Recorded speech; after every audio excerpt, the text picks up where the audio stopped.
But I said, if you gave me Mahomes, if you gave me Lamar Jackson with his great legs and Mahomes' great arm, or you give me Baker Mayfield, who would I want? I would want Baker Mayfield, and the reason why is because Baker Mayfield. I really think that now this is the worst case scenario for the San Francisco 49ers, is that they're going to have to cut ties with Jimmy Garoppolo if I were them. What? Oh my God! Wow, man! In any event, Kyle Gibson is definitely my NL Cy Young Award winner. Rock on, Gibby. And even no way! Oh my God!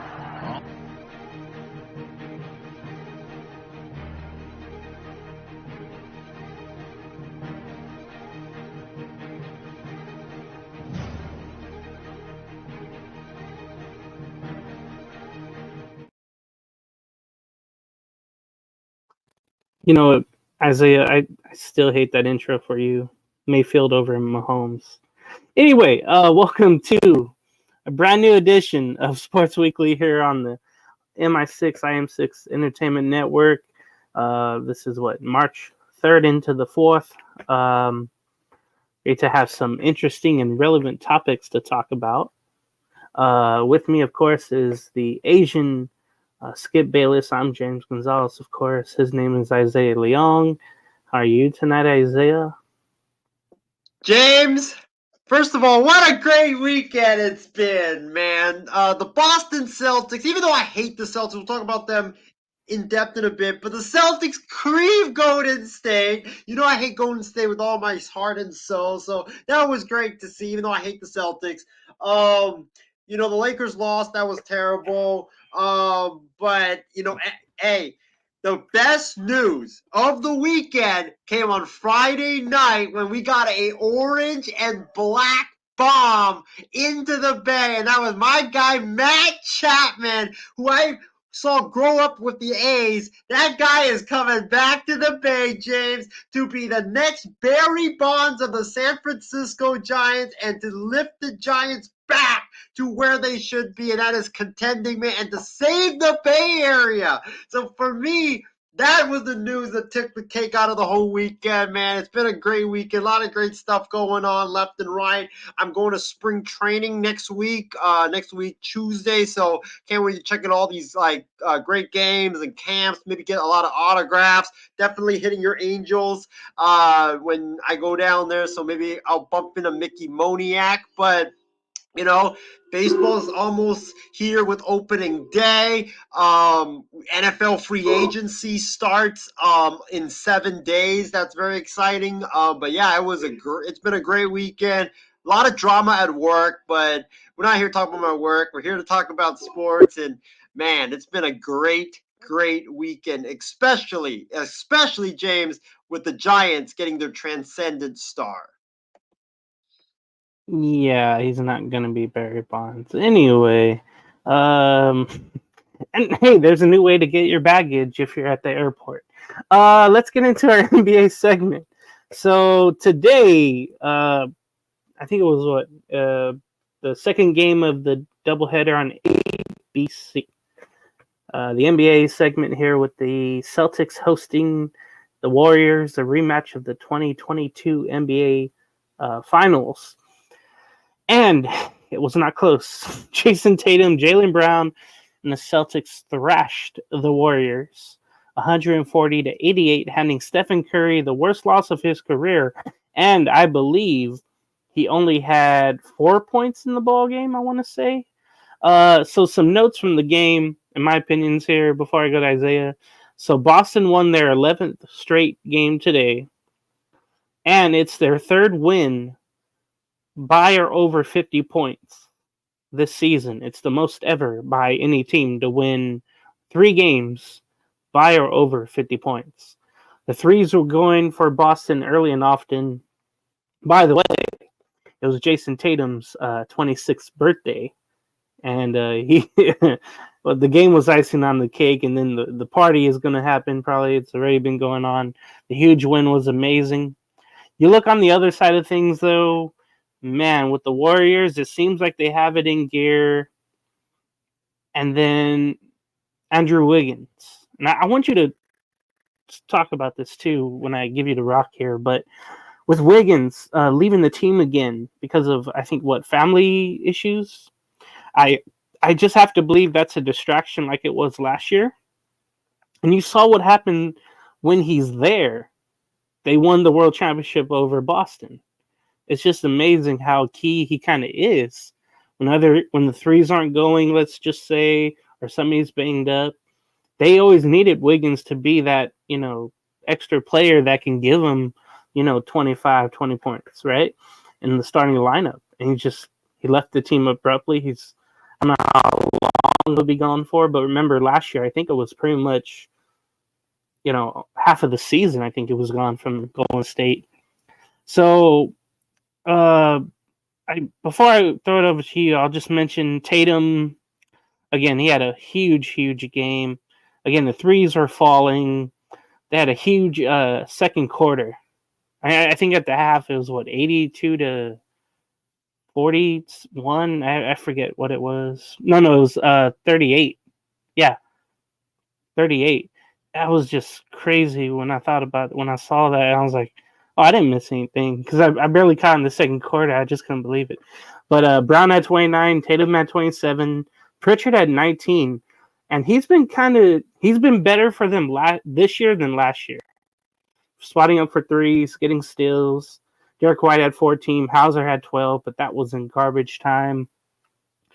Man, looking at the Warrior, with the main guys, the Warrior side, man, it's like what? Curry had 4, Thompson had 6. You barely saw Thompson. Kuminga had 6, and he was playing so well.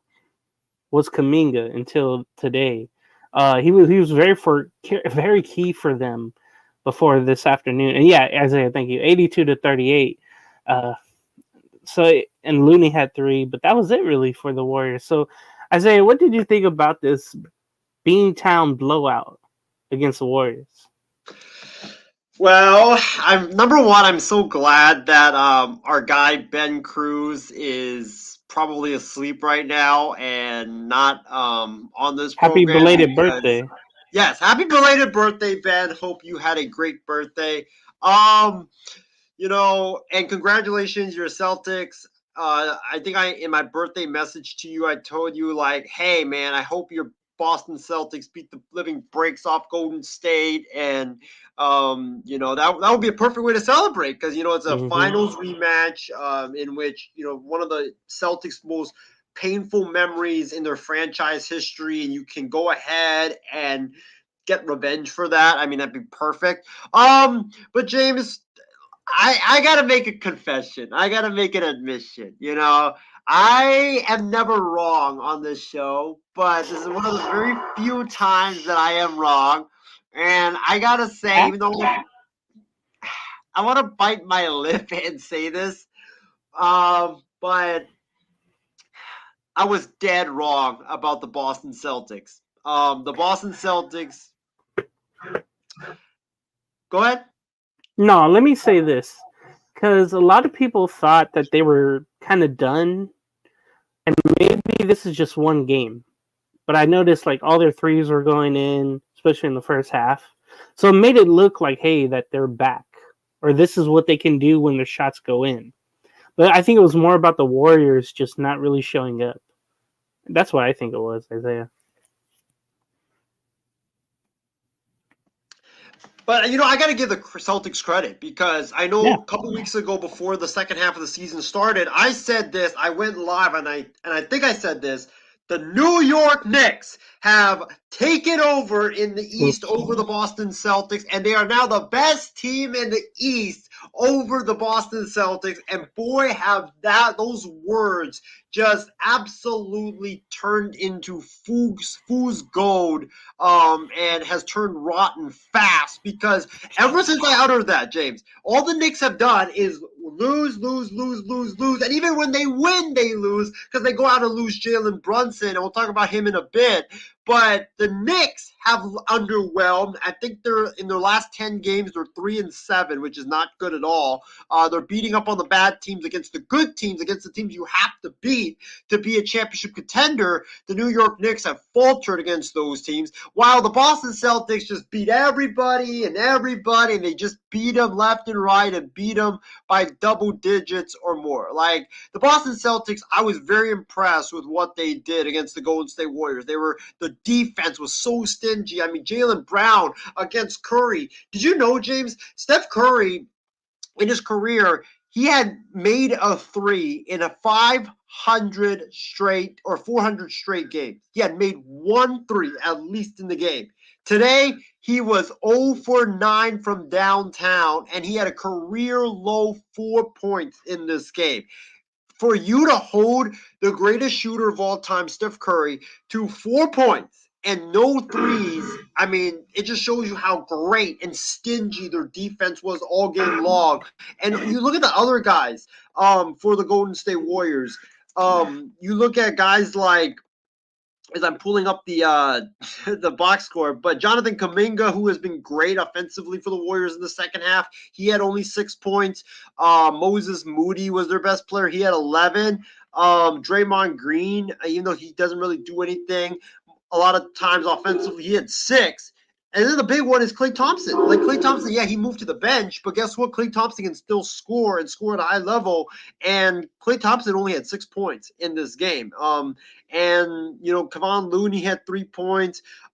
Chris Paul only had 2. Like, their big main contributors had, like, 4 points, like Steph. 6 points, Klay Thompson. Chris Paul, 2 points. Kuminga, 6 points. Like, for them to do that against those guys, it was very, very impressive. It wasn't like Boston beat up on a Golden State team without Curry, Thompson, Draymond Green, or Kuminga. They beat up on them with all 4 guys playing. And that makes it even more impressive what they did. And, you know, Tatum was outstanding. He had, I think, 27 points on his birthday. He was phenomenal. Jaylen Brown had 29, or no, yeah, Jaylen Brown had 29 points. You know, the Jays, they carried him, and, you know, they carried him. The other guys really didn't do much. Derek White had 14. Peyton Pritchard, I mean, that guy, listen, I thought he was going to be out of Boston a couple of years ago. And now, not only is he in Boston still, but he's playing at a high level for the Celtics, and he's contributing big time for the Celtics. He had 19 points off the bench. But I think, like you mentioned, this game was all about the Celtics defense clamping down the Warriors' 3-point shooters. The Warriors were ice cold throughout the game from 3. They shot a season low 17% from 3. They missed 34 threes. They were 7 of 41 from 3. And then Boston made 25 threes. They shot 51% from 3-point land.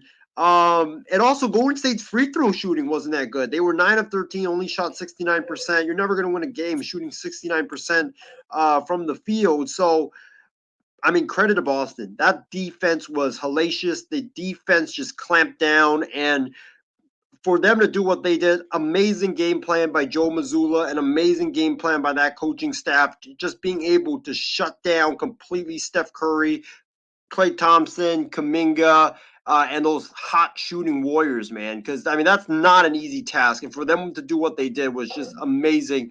And I want to touch on Golden State, James, before I throw it back to you. This, you know, a lot of people are saying, oh, but it's just a regular season game. Who cares? No, that's not what this is. This is a soul-sucking season-ending loss for the Golden State Warriors. I think, James, the Warriors season ended today in Boston because when you think about losses, right, a lot of times, like, look at the Niners and Eagles. That loss, even at that time, like, you were like, oh, that's just a regular season loss, but it completely destroyed the Philadelphia Eagles, and they were never the same after that. I think the Celtics broke the Warriors today. Like, the Warriors on the bench, they were just like, what the hell just happened? What the hell just happened? And these type of losses are something like you just takes a long time to recover from, especially when you get beat like that and your star players all play and you get clamped down like that. So this is a bad loss for the Warriors. And, you know, the Warriors, a lot of people were saying, like, I don't know if you watched ESPN, but I know ESPN was like, oh, the Warriors are the team that could come out and be the Lakers of last year and be that sleeper team. No, they're not going anywhere this year, especially with their schedule coming up. They got the Bucks on Wednesday night. But, I mean, now everybody's got the game plan on how to stop the Warriors, and it's definitely easier said than done. But they have the game plan now, like the Niners did. Not the Niners showed everybody against the Eagles last year, and I just don't know how Golden State, James, can recover from this. And not only did Boston end Golden State season, but it could have ended the dynasty, because if Golden State loses this year, right? If let's say they lose in the first round, they lose in the play-in, the dynasty is going to be over. Thompson's a free agent. He's going to leave. There's already questions about like other guys, Kuminga, Moody. Like Kuminga, I think at the trade deadline requested a trade because he was unhappy. Like there's a lot of question marks for the Warriors, and this is like their last dance. So they have to win it this year, but Boston just destroyed their soul today with that performance.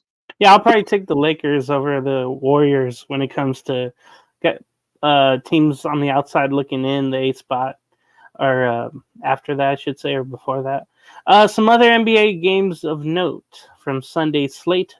The LA Clippers went to Minnesota to defeat Minnesota Timberwolves by 1 point. It was 89-88. It was a late three that cut it to 1. But then the Clippers played keep away for 3 seconds at the end. And smart thing they did was Kawhi tipped the ball up in the air so Kyle Anderson couldn't get it and steal it or foul Kawhi. So it was pretty funny at the end there. But it was a close game throughout. Kawhi went to his bag again. He's an MVP candidate for a reason. 32 points. Paul George played his first game in a while. He had 15. Zubac only had 2 points and 2 rebounds, which is sad. But again, like the game I went to, Isaiah, when they were playing in LA almost a month ago, they had Kawhi Leonard guarding Karl Anthony Towns. And that was like shooting over a chair, dunking over a chair, whatever the case was. And they didn't learn from, I think, the last time where they didn't have 2 bigs playing their 2 bigs. But they got away with it this time because Norman Powell had 24 off the bench. He was great. James Harden only had 4 points. And, of course, with Russell Westbrook out indefinitely with the fractured hand, it's just a really bad timing for that. What's bad, Isaiah? I thought to myself when we were talking about the Clippers' chances, I was like, watch, there's going to be an injury coming up that's going to derail them. And guess what? Boom. Minnesota had 27 from Anthony Edwards. I mean, dude's been awesome. Dude takes over games. He even went to the bank on Sunday and had a 3-pointer bank in, just like Norman Powell. Karl Anthony Towns had 18 points, 9 rebounds. Rudy Gobert had 12 points, 16 rebounds. That was pretty much it for the box score. It was just a really close game. The Clippers tomorrow go to Milwaukee and play the Bucks, who had a day off. So that's going to be very tough. What do you think about this game? Great defensive battle by these two teams, but I think this game came down to Karl Anthony Towns and Rudy Gobert not really doing much offensively. Anthony Edwards was tremendous, but Gobert had a measly 12 points. Karl Anthony Towns, 18 points, 9 rebounds. You need the big guys to step up and have big games offensively with Anthony Edwards if you're going to beat these great teams like the Clippers. And Gobert and Towns. This is why like a lot of people don't believe in the Wolves come playoff time, is because Gobert and Towns, they have great regular seasons and then they flop in the playoffs and they don't really do much. I mean, Towns will show up, right? Because he shows up in the playoffs at least. Gobert, you don't know what you're going to get because in Utah and now with the Wolves, it's been the same thing. And I think that they're definitely the biggest question marks moving forward. The Clippers, credit to them. Kawhi with that late steal. I liked how, the Clippers offensively, they were okay, but the superstars took over down the stretch, and that's what you need from great players like this. Kawhi had 32 points in 38 minutes. Paul George in his return, James, like you mentioned, 15 points.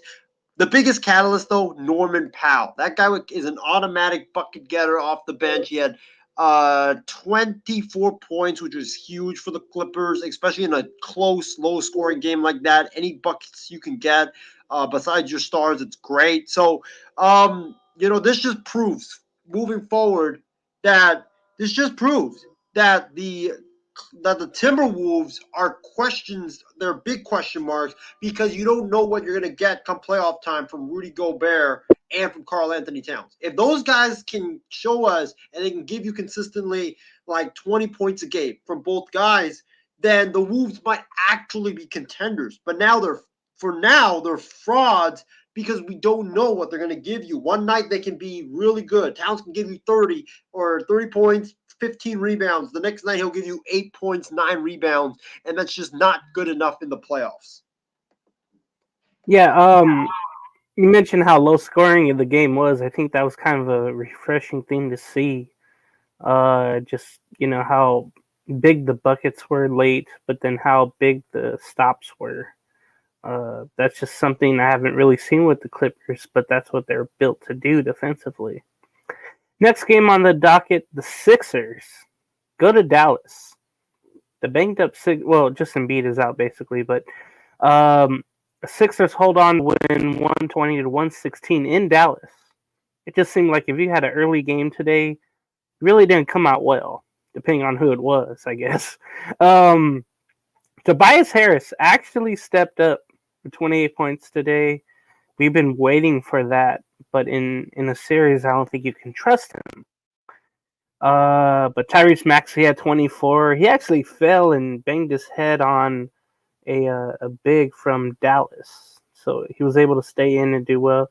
Kelly Oubre Jr. had 21 off the bench. Paul Reed had 13. That was huge. And then Buddy Hield hit a couple of threes, and he had 11 points. So that was really good to see those players step up, especially off the bench. Luka Doncic had 38, excuse me.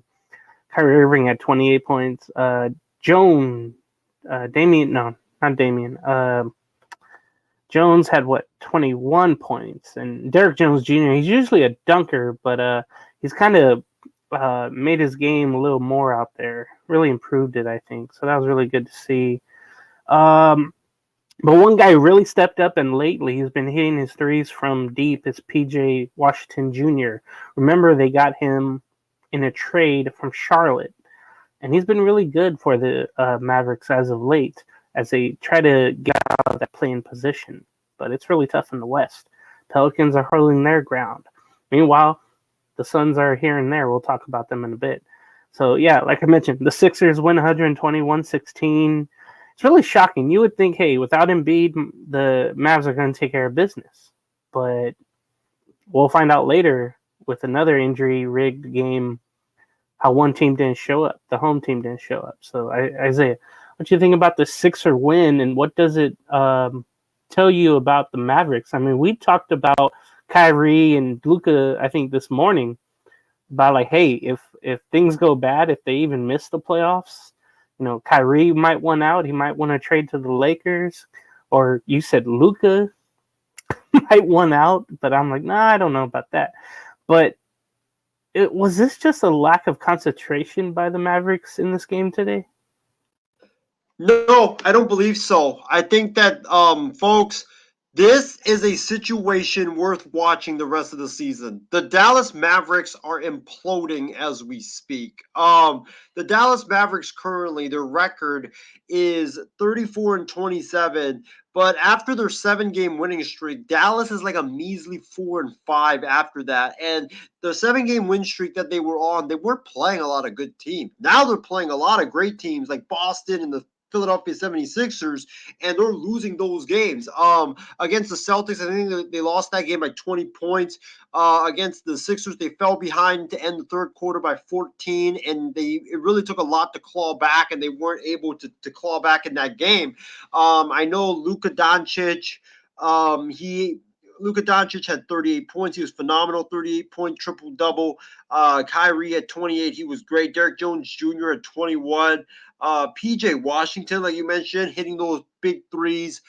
He definitely kept them in the game, or he helped them come back late. But Tobias Harris answered the call, James, and he hit big buckets after big buckets after big buckets late to help the Sixers hold off the Mavs and win this game. And I was very impressed by him because he's been like, like D'Angelo Russell, right? He's been like inconsistent up and down. One game he can look great. The second game, like he just doesn't look like an NBA player. So you don't know what you're going to get from Tobias Harris. But the Dallas Mavericks, I'm worried about them because if you look at their schedule coming up, and I think we talked about this, like you mentioned this morning, they're sitting at 8th in the Western Conference right now. They're only a game and a half, I think, game and a half ahead of the Lakers in the Western Conference for the 8th spot.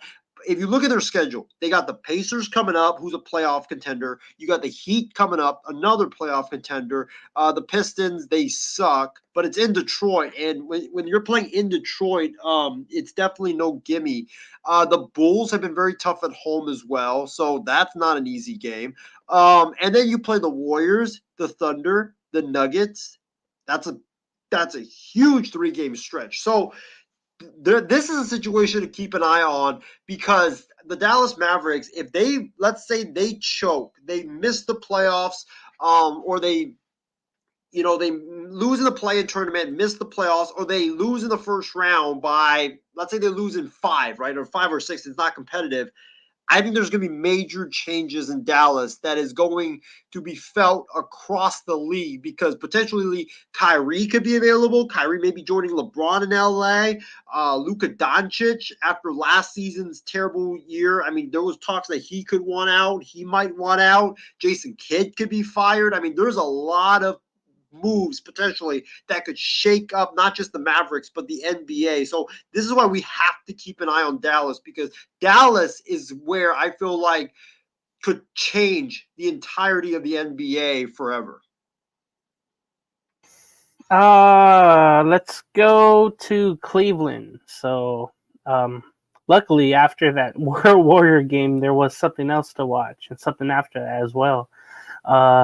That Warrior game left a bad taste in my mouth just for competitive balance, really. The New York Knicks somehow defeat the Cavaliers in Cleveland 107-98. And there's a storyline with the game, but Jalen Brunson went up for a shot. And this was, I think, the first possession for the Knicks as well. Went up for a shot and came down just awkwardly and couldn't really get up right away. He did get help off the court. It's believed that it's a knee contusion and his MRIs are negative. But when you talk about the game, what the Knicks had to be in store for and be ready for was, hey, they only have 8 players available after Brunson left. That bench, they hardly had anybody. And then I think in the second half, the injured players had to come out and kind of fill up the empty seats. I mean, they were in the back in the first half, but they had to come out for the second half. I guess that's a thing, maybe, Isaiah, where they don't have to come out right away, or they could come out in the second half if they really wanted to, or they have to. They can miss the first half. But Dante, I'm going to butcher his damn name. Dante DiVincenzo. I forgot his name. How do you say it, Isaiah? DiVincenzo. I'll never forget it. DiVincenzo. He had 28 points. I mean, dude was hitting all the 3-pointers. He was amazing. DiVincenzo. Then you look at Josh Hart. He had probably his first triple-double, I would say. He had 13 points, 19 rebounds. I mean, he crashes the boards really hard. And then he had 10 assists. Looking at the other, Bogdanovic had 20 points. He hit some clutch threes. And then another guy with 16 points here who's had to come off the bench because of other injuries to their stars. But Miles McBride, he's only 23. You know, I don't think he's a rookie. No, I think he's a rookie. But anyway, he had 16 points in a big effort. The other guy, 14 points, Precious Akua had 14. I mean, he's going to have to step up with the injuries to Randall and then OG and Newbie. Harvenstein had 8 points, but it's big contributions off the bench for the Knicks. Now you go to the other side, you look at the box score for Cleveland. Man, they had 5 guys in double figures, but they just couldn't stop the 3-point barrage that the Knicks took at them. You look at the totals. Let's see, Sam Merrill, the big guy for Cleveland, had 21. That was kind of a surprise. Derek Garland was up and down. He had 19. Jared Allen inside had 18. Evan Mobley had 13. I'm kind of looking for more for Evan Mobley. I feel like this year he's not doing as well.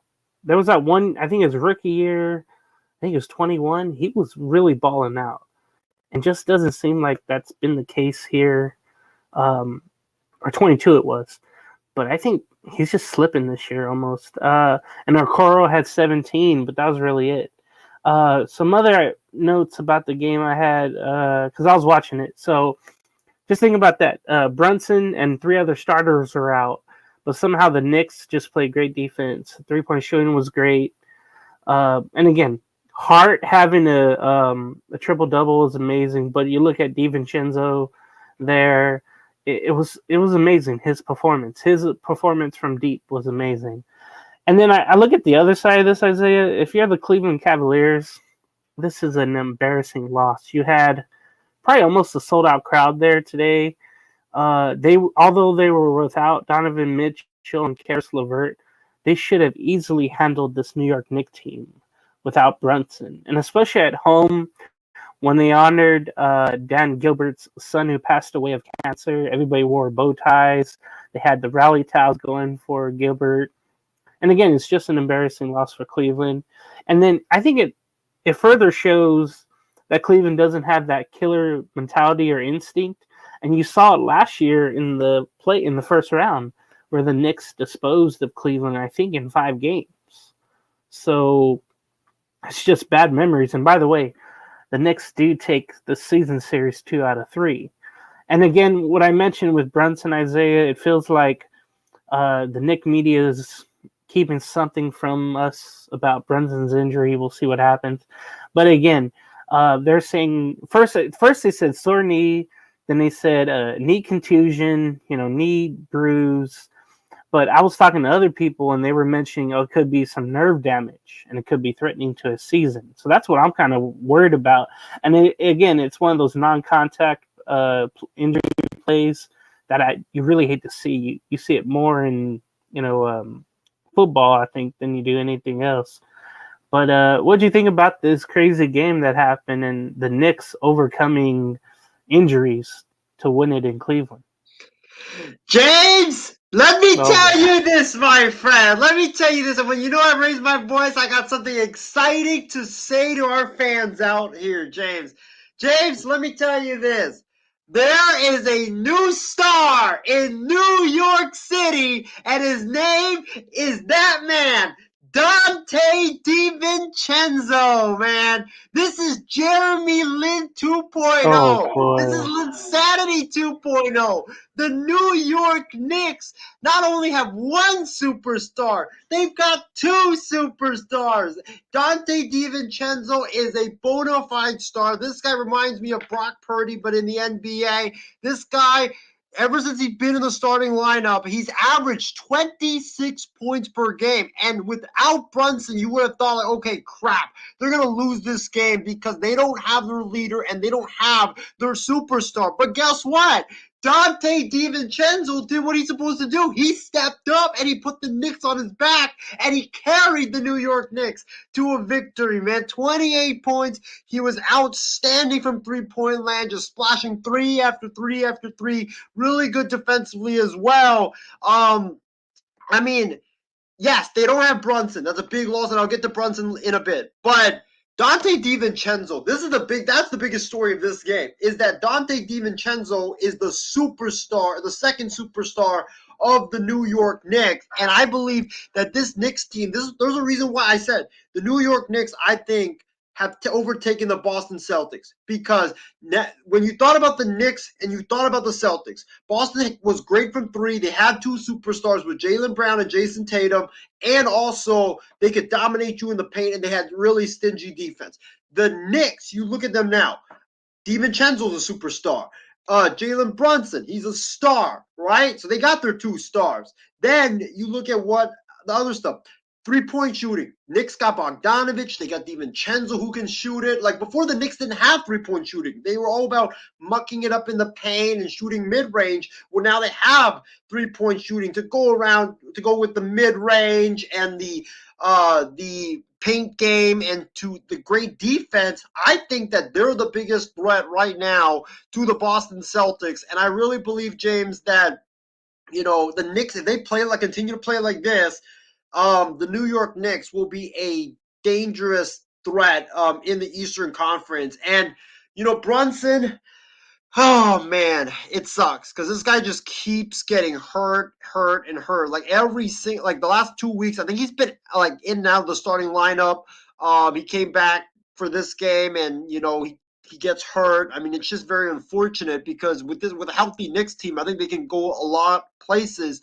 But these injuries, like you never want to see, especially with Brunson, his injury, it was a non-contact injury, which when I first saw it, James, I don't know about you, but torn ACL immediately went into my mind. Like I thought that he torn it because he was laying on the floor, he couldn't get up, and then he was limping off the court. Like it just did not look pretty as well at all. And I hope, cross my fingers, I hope that it's only like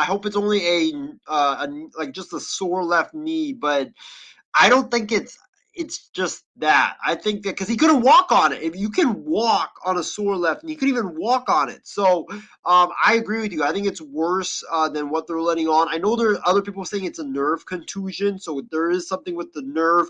But anytime something has got to do with the nerve, it definitely affects your season. It might end the season with how less games there are in the NBA season moving forward. So this is another situation to watch for now in the coming days is the Brunson MRI. But if they lose Brunson, then I got to take it back with everything I said about the Knicks being true contenders and they got 2 stars and this and that.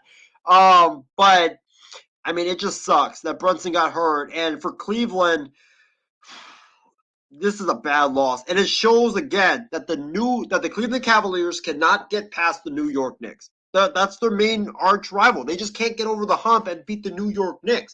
The Knicks are what the Chiefs are to the Niners. They just can't get past the New York Knicks. The Cavs, James, remind me of Chip Kelly's Oregon football teams. They're a finesse team. They're speed. They 3-point shooting. But you know what they lack? Physicality and being able to be good on defense. That's the problem with Cleveland. And in the playoffs, where the game slows down, you gotta win by being physical, and you gotta win with your half-court offense, and also you gotta win with your defense. And Cleveland just doesn't have any of that. And that's why I just think we talk about the Wolves being frauds. The Cavs are a big fraud too, because they just don't have any of those ingredients that you need to win in the NBA playoffs. Sure, they can win a lot of games in the regular season because, like in the NBA regular season, it's all about pace and space. Nobody really plays defense. But in the playoffs, that's when everybody clamps down. So it's a bad loss for Cleveland. It just goes to show you that they're frauds, like we all have been saying for the past several months, to go along with the Minnesota Timberwolves. But James, this game ain't about the Cavs. It ain't about Brunson. It's about Dante DiVincenzo establishing himself to everybody across the national landscape as the new superstar of the New York Knicks.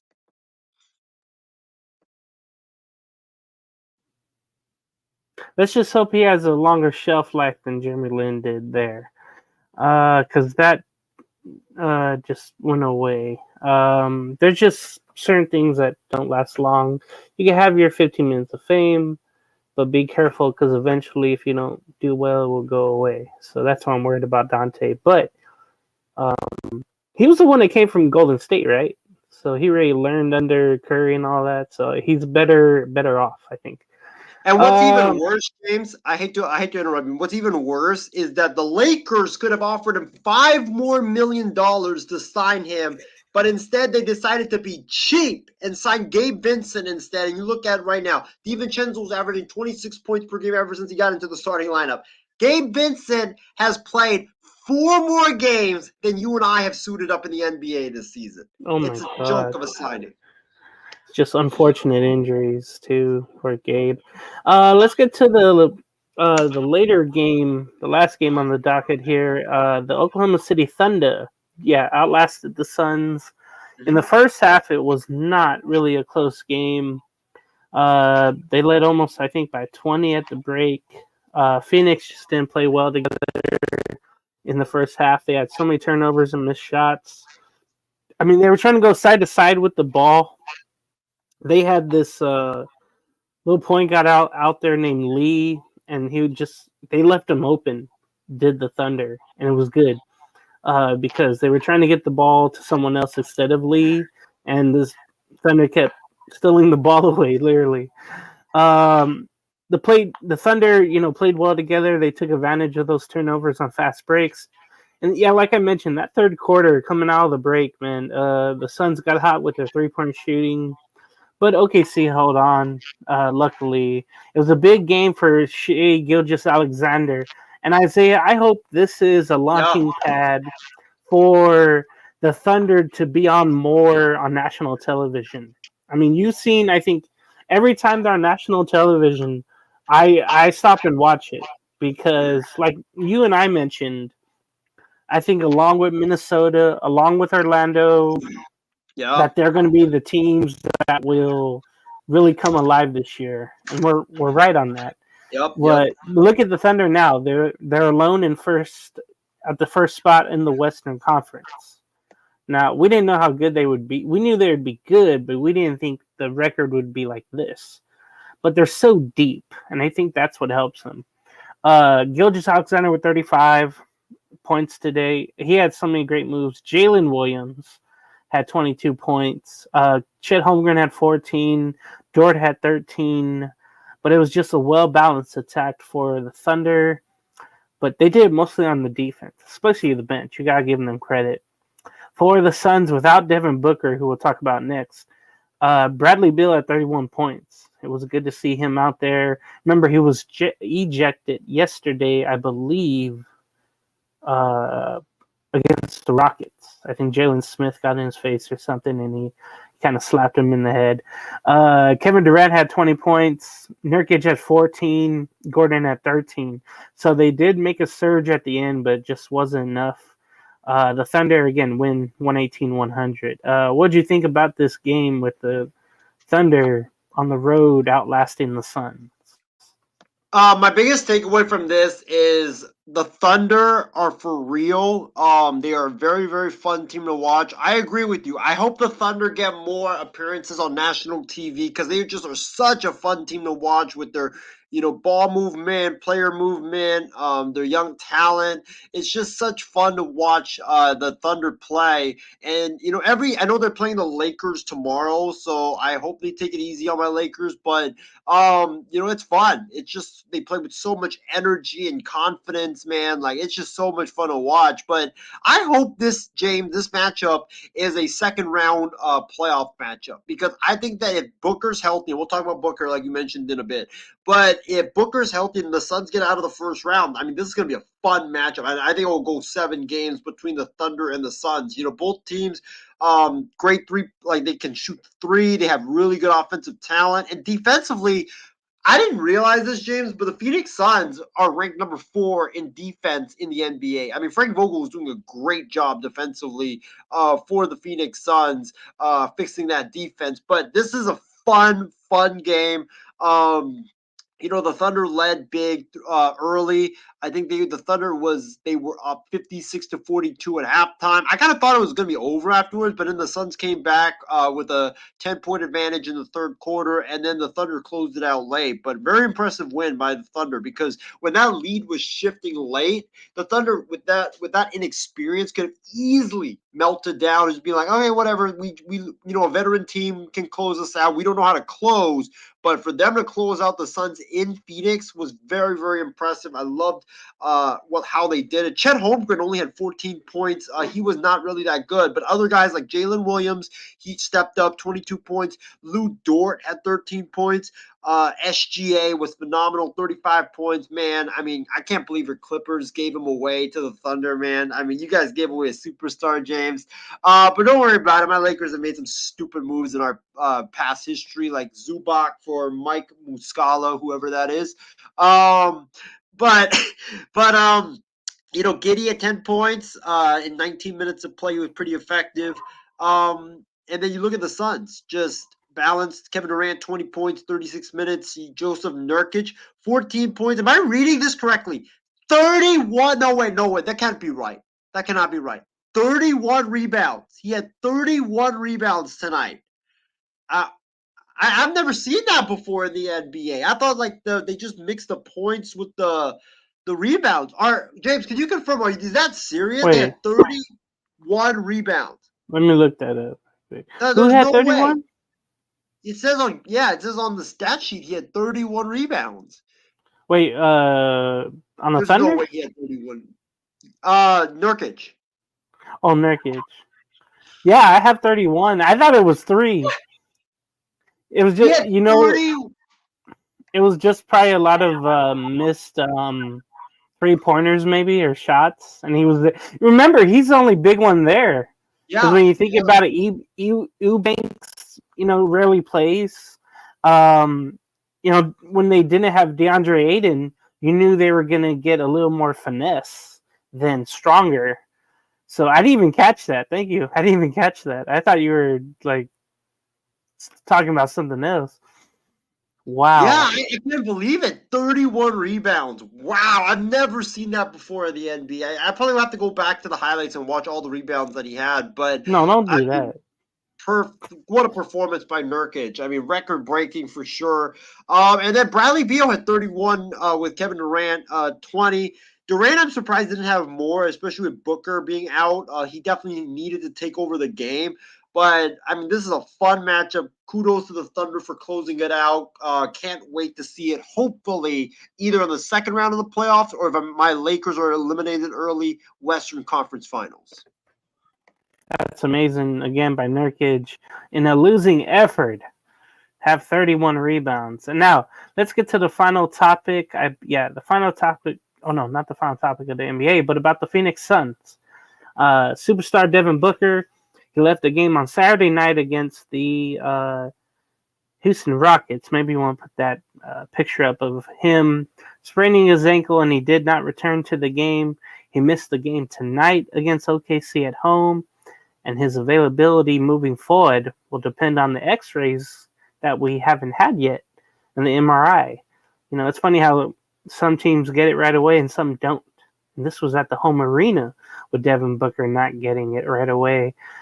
Or maybe they're withholding information. That's all I could think of. And knowing hey, we don't have to rush him back during a back-to-back. He doesn't have to play right away.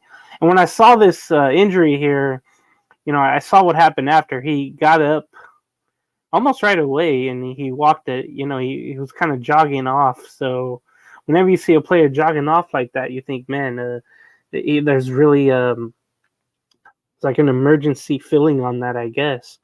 But that's your boy, Devin Booker. How fearful do you think it's a big injury for Booker here?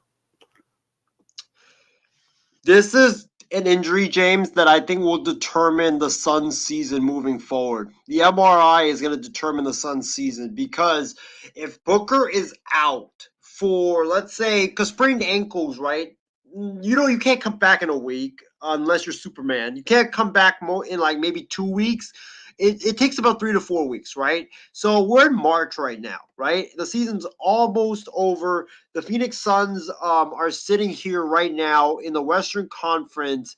The Phoenix Suns are currently 7th in the West. They're ahead of the Mavericks by a game. They're ahead of the Warriors right now, surprisingly, by 2.5 games, and the Lakers as well by 2.5 games.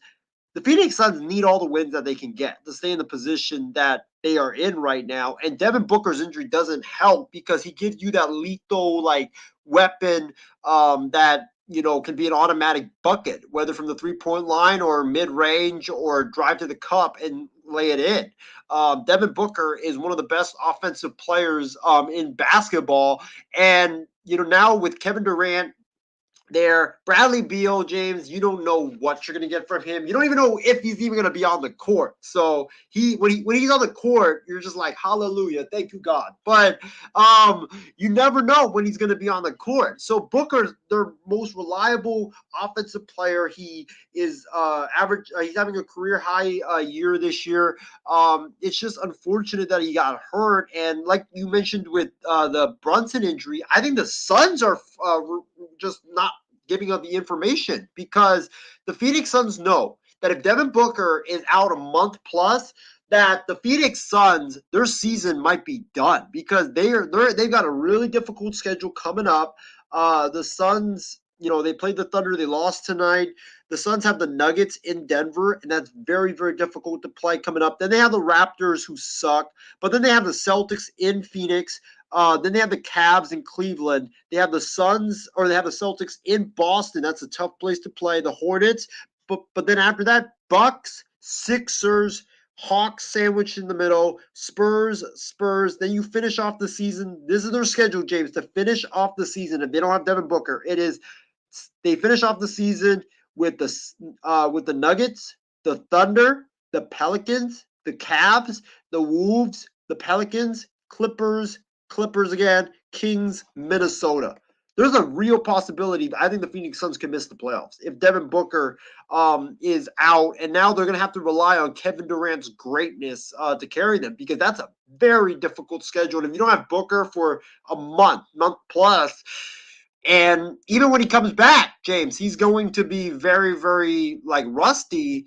It could be a short year in Phoenix, and I think we talked about this on the phone last night. Frank Vogel, there's reports he could be one and done in the desert, and it's just very unfortunate, because Booker was having such a great year. It just sucks to see one of the game's premier talents go down, and not and leave their team in the most crucial stretch of the season, and in a stretch that will determine if the Suns will keep their place in the West, if they are going to get into the play-in. And because if you get into the play, you play the Lakers, especially in that 9 and 10 matchup, Lakers and Suns, loser is out. Yikes. And if the Suns miss the playoffs, that's going to be massive disappointment across the NBA. So the MRI, whatever that is going to determine the season. And I just hope for the best for Booker, because the NBA is better when Booker plays. I don't know if you mentioned it, but the availability of Beal will also hinder the season for the Suns. When you trade him over, when the money situation there for a couple more years too, that's just a huge loss. If Beal continues to miss games, he just got back too. I'm worried about them. I really am. So the last, I think, segment we'll talk about the NBA here.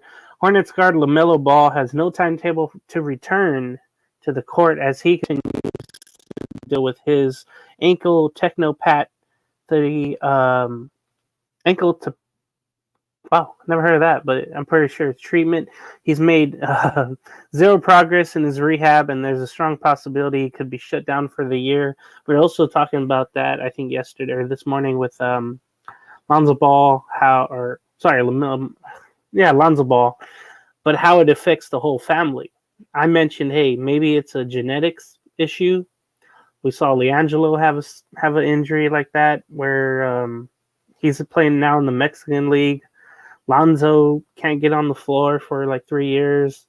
Now LaMelo's having issues. It's amazing to see like the whole three, ball boys just have issues. And you have LaMelo here that we're talking about with his ankle injury. I wonder what you think about what I say with where it could be a genetics issue. It could be the way they were training, all the pressure put on these boys from high school on, from their family. Take a look at the parents as well. But yeah, that and your overall thinking of what the Hornets should do with LaMelo Ball, Isaiah. James, I never thought I was going to say this, but first of all, this really sucks because LaMelo Ball Yeah, he already had ankle injuries to start the season. I mean, I think he played like the first couple of weeks. He was great, and then he missed a bunch of time. I think he was out until January, came back for a week, and then now he's out again, and he hasn't played ever since January 26th. I did research on that ankle tendon, the injury that he's dealing with right now. And I'm not a doctor, but so this injury is a condition that is there's pain around the outside of ankle or foot, which it will ease with rest, but guess here, it worsens with doing activities such as walking, running, and jumping. And treatment begins with some small exercises. So basically, what happens is that I think from what I'm reading is that the muscles around the ankle are just they're worn down, they're weak, overused, and then the tendons have to work harder. Then the tendons end up having swelling and pain. And then this is what causes it: overuse, which can lead to small injuries of the tendon, repetitive stress, and micro trauma. Um, oftentimes people that have weakness or tightness in their leg or foot, they get it, and older age. But Lamelo is not old, so I mean, you know, it sucks to hear that Lamelo is having those injuries, and I don't want to make this uh, opinion, but I might have to, James, and that is LaMelo Ball is starting to look like Lonzo. Lonzo's obviously way worse, right? Because he hasn't, I mean, 3 years after his injury, he's still having pain. I mean, he can't even do normal duties like, pick up groceries and put them in the shelf without having pain, or bending down and pick up his daughter without having pain. Um, PSA to Lonzo, by the way, just retire already. I mean, the latest report is that Lonzo can't even he's doing a lot of jumping, dunking, shooting, but guess what? He's not sprinting. And Billy Donovan says that he hasn't even begun to sprint yet, and he suffered the injury 3 years ago. So I think Lonzo should just retire for the best of his life. But for LaMelo, it's starting to trend that way, James, that he's entering his brother's injury issues. He he's always often injured. You never really see him. I think his rookie year he broke his hand, but he started having these foot injuries like in his second or third year. The only problem for LaMelo for Charlotte is that the Charlotte Hornets signed him to like a 5-year max contract recently, so he's gonna get paid like I don't know. I know he's only 22, but let me try to see his contract extension. Yeah, he signed a 5-year, $260 million extension this past off season in July. Yikes. So that doesn't kick in. I don't think that kicks in until what? That doesn't kick in until I think this year and end of this year, next year. So, that's not good. That is not good at all for. This is LaMelo's. Oh yeah, LaMelo's contract, right? Yeah. So LaMelo's on a Okay. rookie deal right now. This is his last year of his rookie deal. He's getting paid $10 million, which is okay. It's understandable. And then James, here we go. Here's LaMelo's contract after this year. Whoa. Next 5 years, LaMelo Ball will be getting $35 million next season. $38 million the year after that, and these are all guaranteed deals.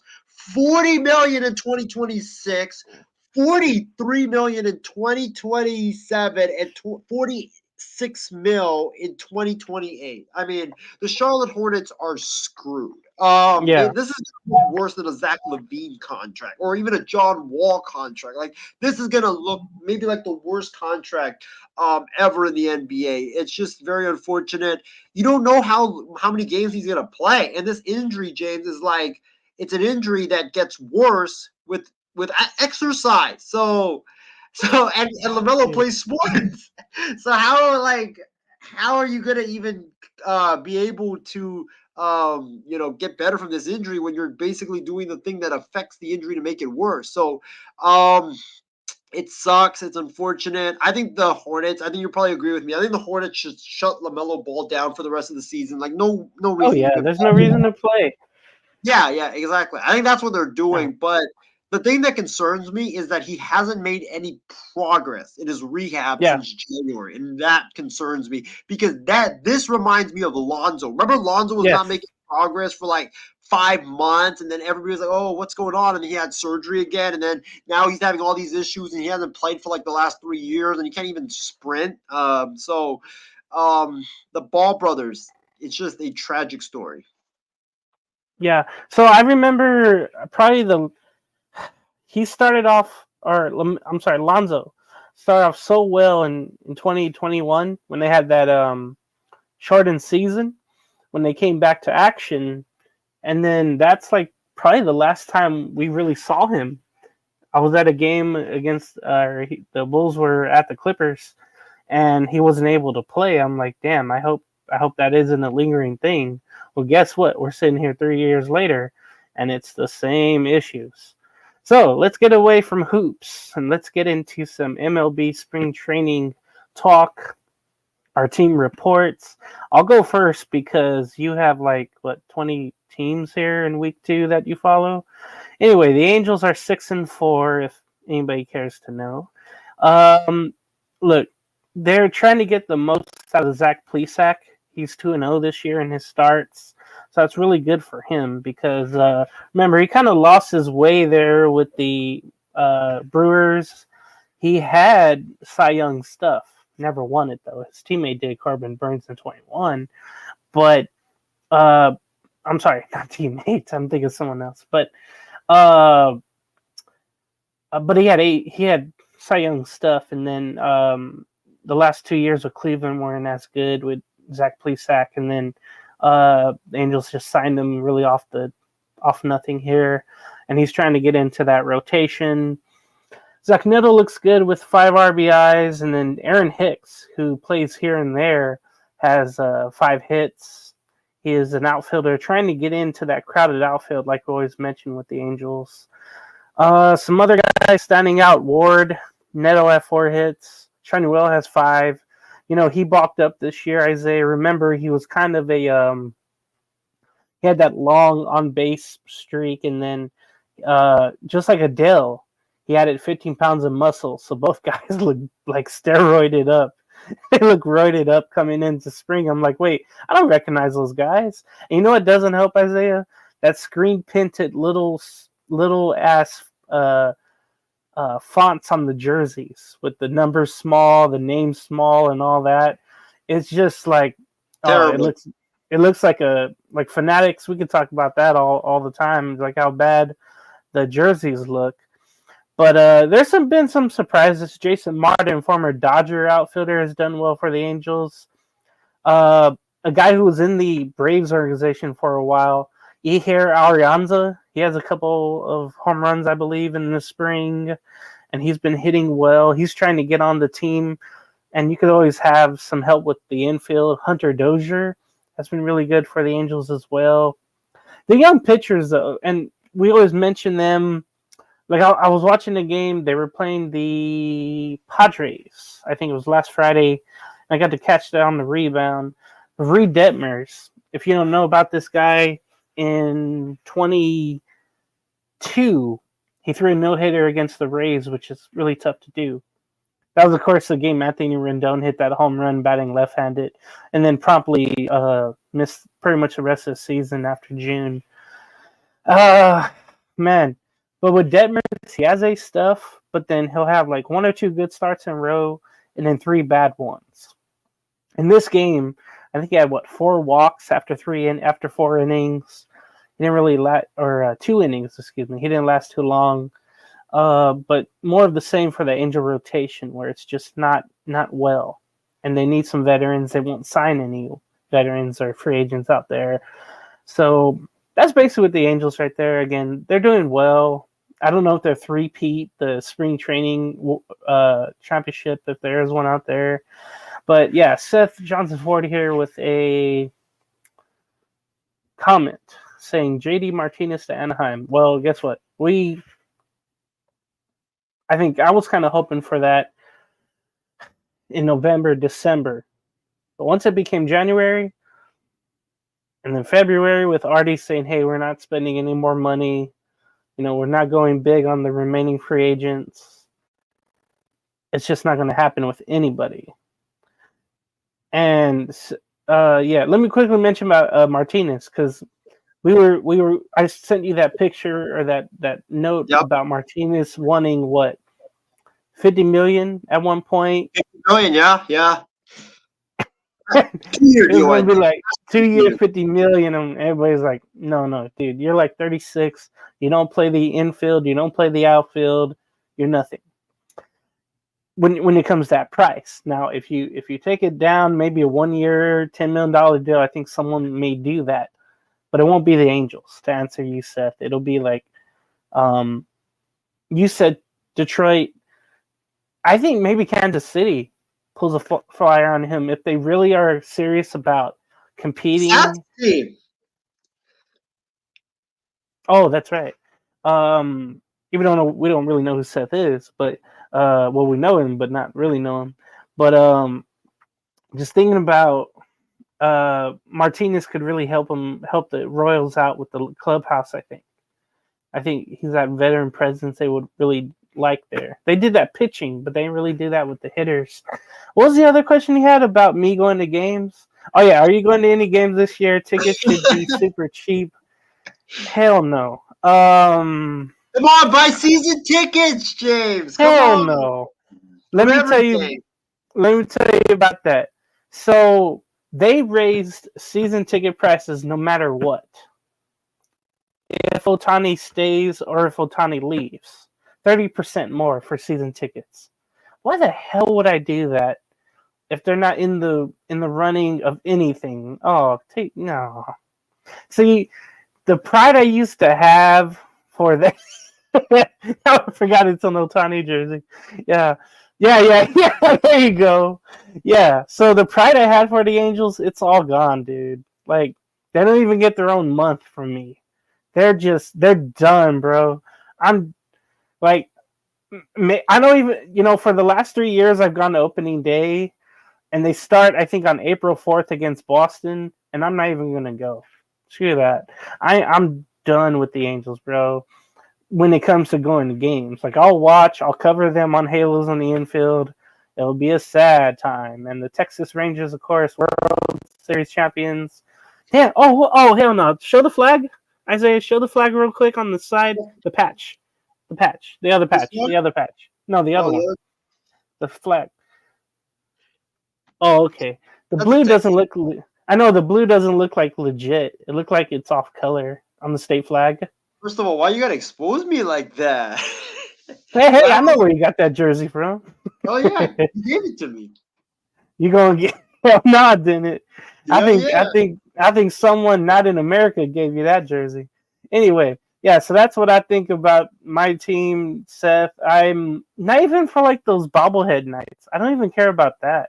Like they're finally getting into the young players like Ohapi and Neto, but it's still not enough. I would go if the tickets are like $5, but it would be maybe like I usually do though. It's like once a month or maybe twice a month. Now without Ohtani, it's like maybe once every 3 months. To be honest with you, I'm not going to be as dedicated.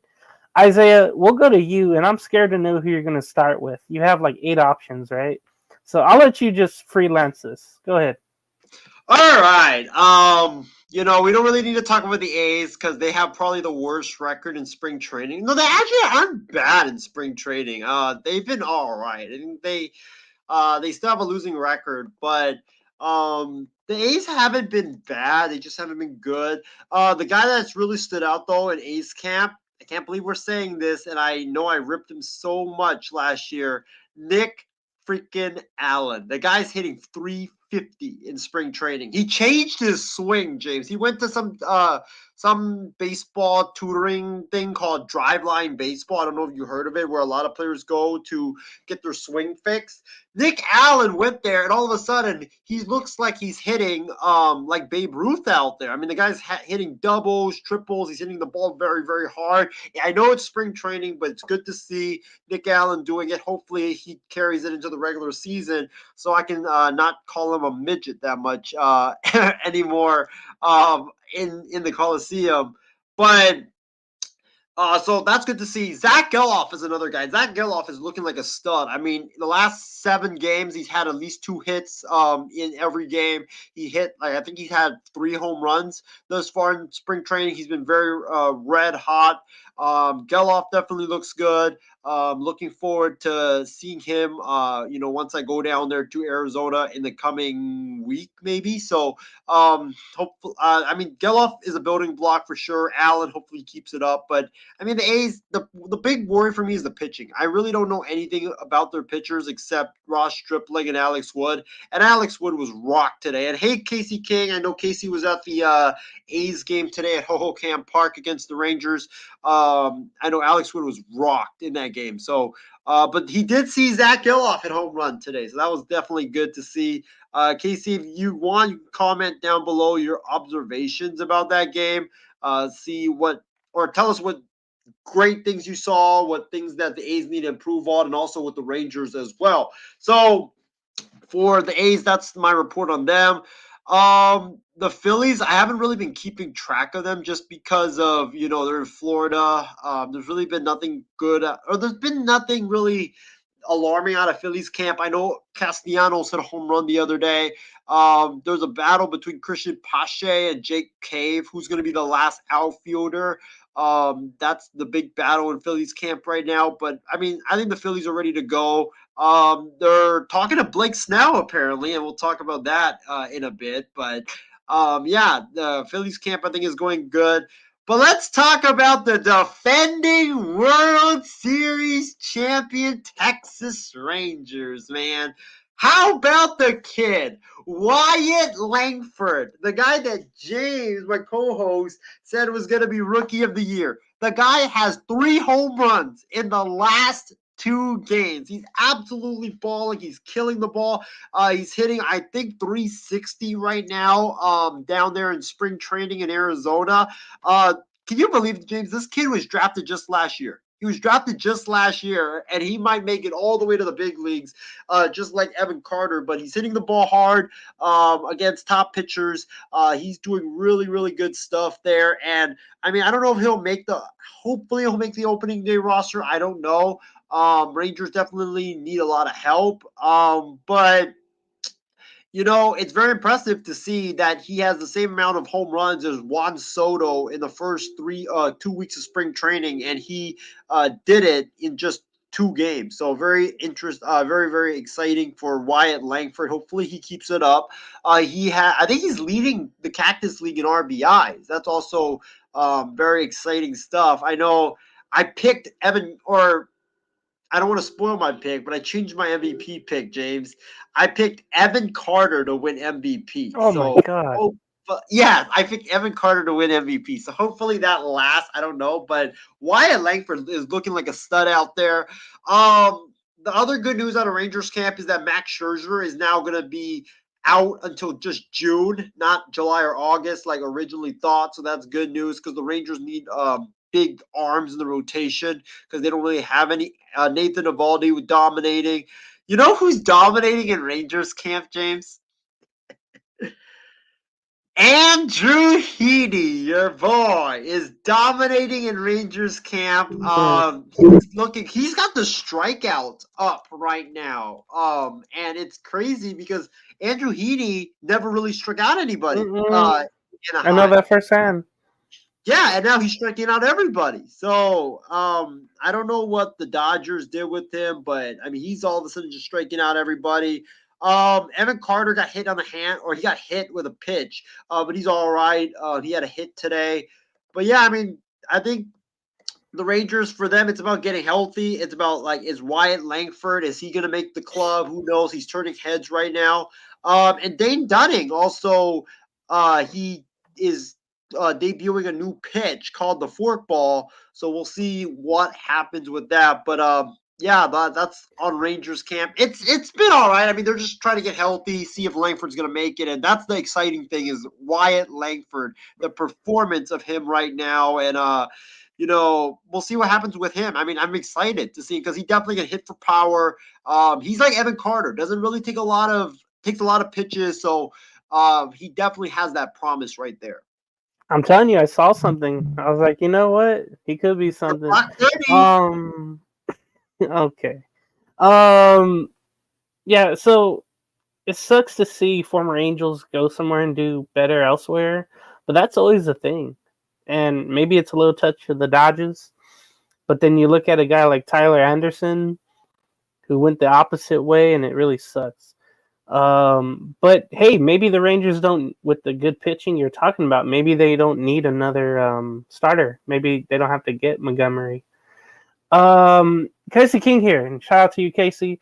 The A's pitching, he says, will be their thing if they want to get out of the cellar. And remember, Isaiah, I mentioned the A's are going to give the Angels a run for that fourth place spot in the AL West, and that would be embarrassing for the Angels. Today, the Texas Rangers played a lot of reserves, but overall, I think they will be good too and contending again. I'm wondering, maybe they'll have a little layoff, the World Series hangover, I don't know. But you have Bruce Bochy there, so it should be okay. They probably could use another pitcher in that rotation. As long as they have Bochy as a manager, they should be contending again. So we're all on the same page, I think, about the Rangers, the A's, the young talent, like you mentioned, with the A's coming up. It would be embarrassing again if the Angels somehow lost against the A's and they keep retooling,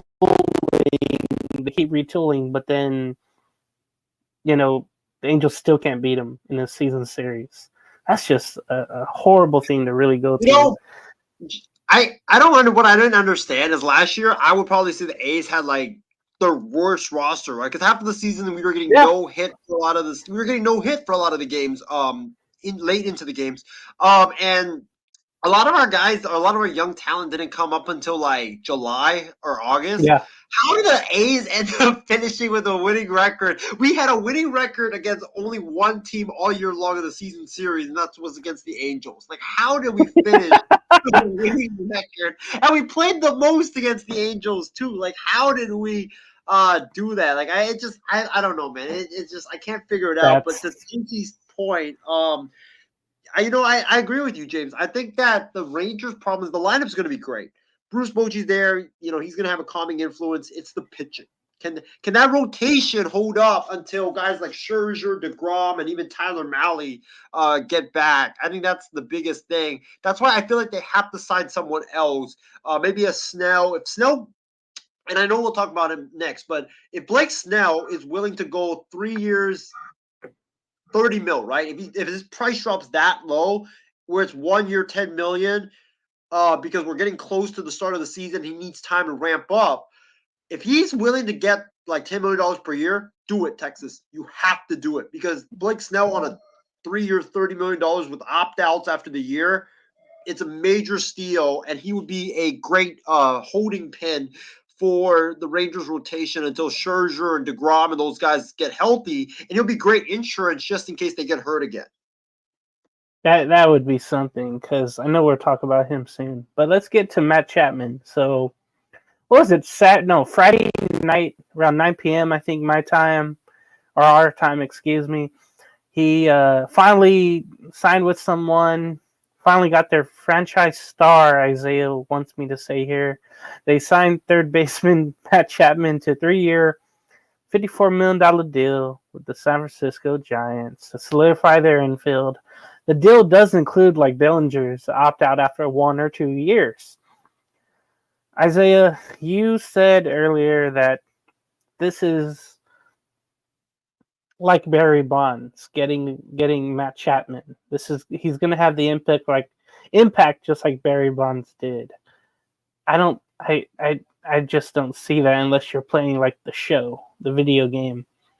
You being a Bay Area guy, you wearing, black and orange today, you having another team now to call home. How do you feel about Matt Chapman going to the Giants? And then the situation with Boris. I mean, it just feels like what was it with Chapman? He could have got 180. I forget what it was, but Man, all the Boris contracts left, all the Boris clients left. Just definitely got like lowballed, or just they didn't get what they should have. Basically, I'm trying to look up. Do you have that thing with Chapman real quick where he was I supposed to get? don't, Okay, sadly. I'll I'm look it up looking right for it right now. now too. Okay, I must have got rid of it, but it's amazing to think though, like what Chapman should have got. But I mentioned to you his stats before this year. The last 2 years in blue with Toronto just were not good. They weren't as good as it was in 19 and in 20. In 21 he slipped off, and then 22 and 23 with Toronto just wasn't good as well. So that's why I was thinking to myself, maybe that's why he's not getting what he should have. And yeah, Boris and Chapman was seeking 150 million plus. He declined a $100 million deal plus with the Blue Jays. Blue Jays went out and got Justin Turner, and then they're relying on somebody young, I think, in Toronto to play third. But he settled here for a 3-year, $54 million deal. Chapman before this, though, turned down a 5-year, 90 year was too many years for too less money. 5-year, 90 million. That wasn't going to work. At the start of the offseason, he wanted a 6-year, 110 mil, but the Giants didn't want that extra 3 year, and I wouldn't want that either. You're seeing teams, I think, being smarter, especially with Boris clients, not spending crazy amount of money, and having so many years. And it reminds me the opposite of not what to do. So with Chris Bryant, another Boris agent or player, he's basically stuck in Colorado. He did get the bag, but he has so many years still left with the Rockies. And I heard a thing where he said, well, I wish I really thought about it more and went somewhere else or took other offers instead of the Rockies. So it's like he's throwing them under the bus. I don't know if we'll see that with the Giants here. But the California kid's coming back, but to North Cal. He's from Victorville. So what do you think about the Giants getting Matt Chapman, their Barry Bonds of the free agency? James, the Giants offseason is officially complete. I know last week we did our on Kicking It with Cruz, we did our early baseball season predictions, and I said I couldn't pick the Giants because the Giants' offseason was incomplete. They had to get at least one of the Chapmans or the Snells. They had to get one of them, or else it would have been an incomplete offseason because they had been looking for a superstar or a star all offseason long. And there were guys like Bellinger they could have signed. They didn't. Yamamoto they missed out on. Ohtani they missed out on. But you had guys left like Chapman, Snell, that are left, even JD Martinez, but he declined their offer. But James, their offseason is now complete. Credit to Farhan Zaidi for getting an absolute steal of a deal and getting Matt Chapman on a 3-year, $54 million. And I'm just so ecstatic that Chappy is now a member of the Giants because this dude, and I watched him grow up in Oakland. I wanted this dude back with Bob Melvin and Matt Williams, the Giants' new third base coach. I wanted Matt Chapman to reunite with them and go back to the Bay because he never should have left the Bay to begin with. I was so sad when he was traded by the A's. But this dude is a bona fide star. He's a guy that, provides excellent defense at third base. Maybe the best defense we've seen from a third baseman in MLB history. I mean, he's won a platinum gold glove. He's won like 4 gold gloves in a row. Nobody besides him has ever done that. So the defense at third base is going to be excellent. And for the Giants pitchers, this is very good because they throw a lot of sinkers, and that leads to a lot of ground balls. And now you got Chapman at third, who's going to be able to scoop up everything that comes his way and just be excellent at third base. And also offensively, I know Matt Chapman did not have a great year in Toronto. He started out really, really hot, but and he tapered off. But I mean, the guy hit 17 homers. He hit 240, which was his best since 2019. And he gives the Giants another power bat in the middle of the order after Jorge Soler. And I just think with his bat, with his defense, I mean, there's really nothing not to love about Matt Chapman. He's also on a 1-year deal, like my guy Casey King mentions here in the comments section. But and that's good because the guys on these 1-year prove-it deals, guess what? They always have their best season. So I think that Matt Chapman is going to have a great year with the Giants, both offensively and defensively. And with him and Bob Melvin and Matt Williams back together, he's going to play his best ball there. The Giants needed this. They needed a star desperately, and they got it. And I'm just so glad that they got him because Chappy belongs in the Bay Area, not in Toronto. And it's, I think that for Chapman, the thing also with Chapman is that he hasn't been the same ever since he hurt his hip in the 2019 season or 2020 season with the A's, and he had surgery. Just hasn't been the same. But those hip injuries take a while to get back. So maybe this is the year because I think this is his 4th year ever since this, or 3rd year ever since the surgery. It's kind of the right time for him to get back to form. And I think he'll be able to do that at Oracle Park. And he's going to be, for the Giants, one of the elder guys on that team. You needed something like this to counter the Dodgers and even the D-backs and just really complete your roster. And now, James, the Giants need to go get Blake Snell. That's what they need to do because they have all these young pitchers that are unproven besides Logan Webb.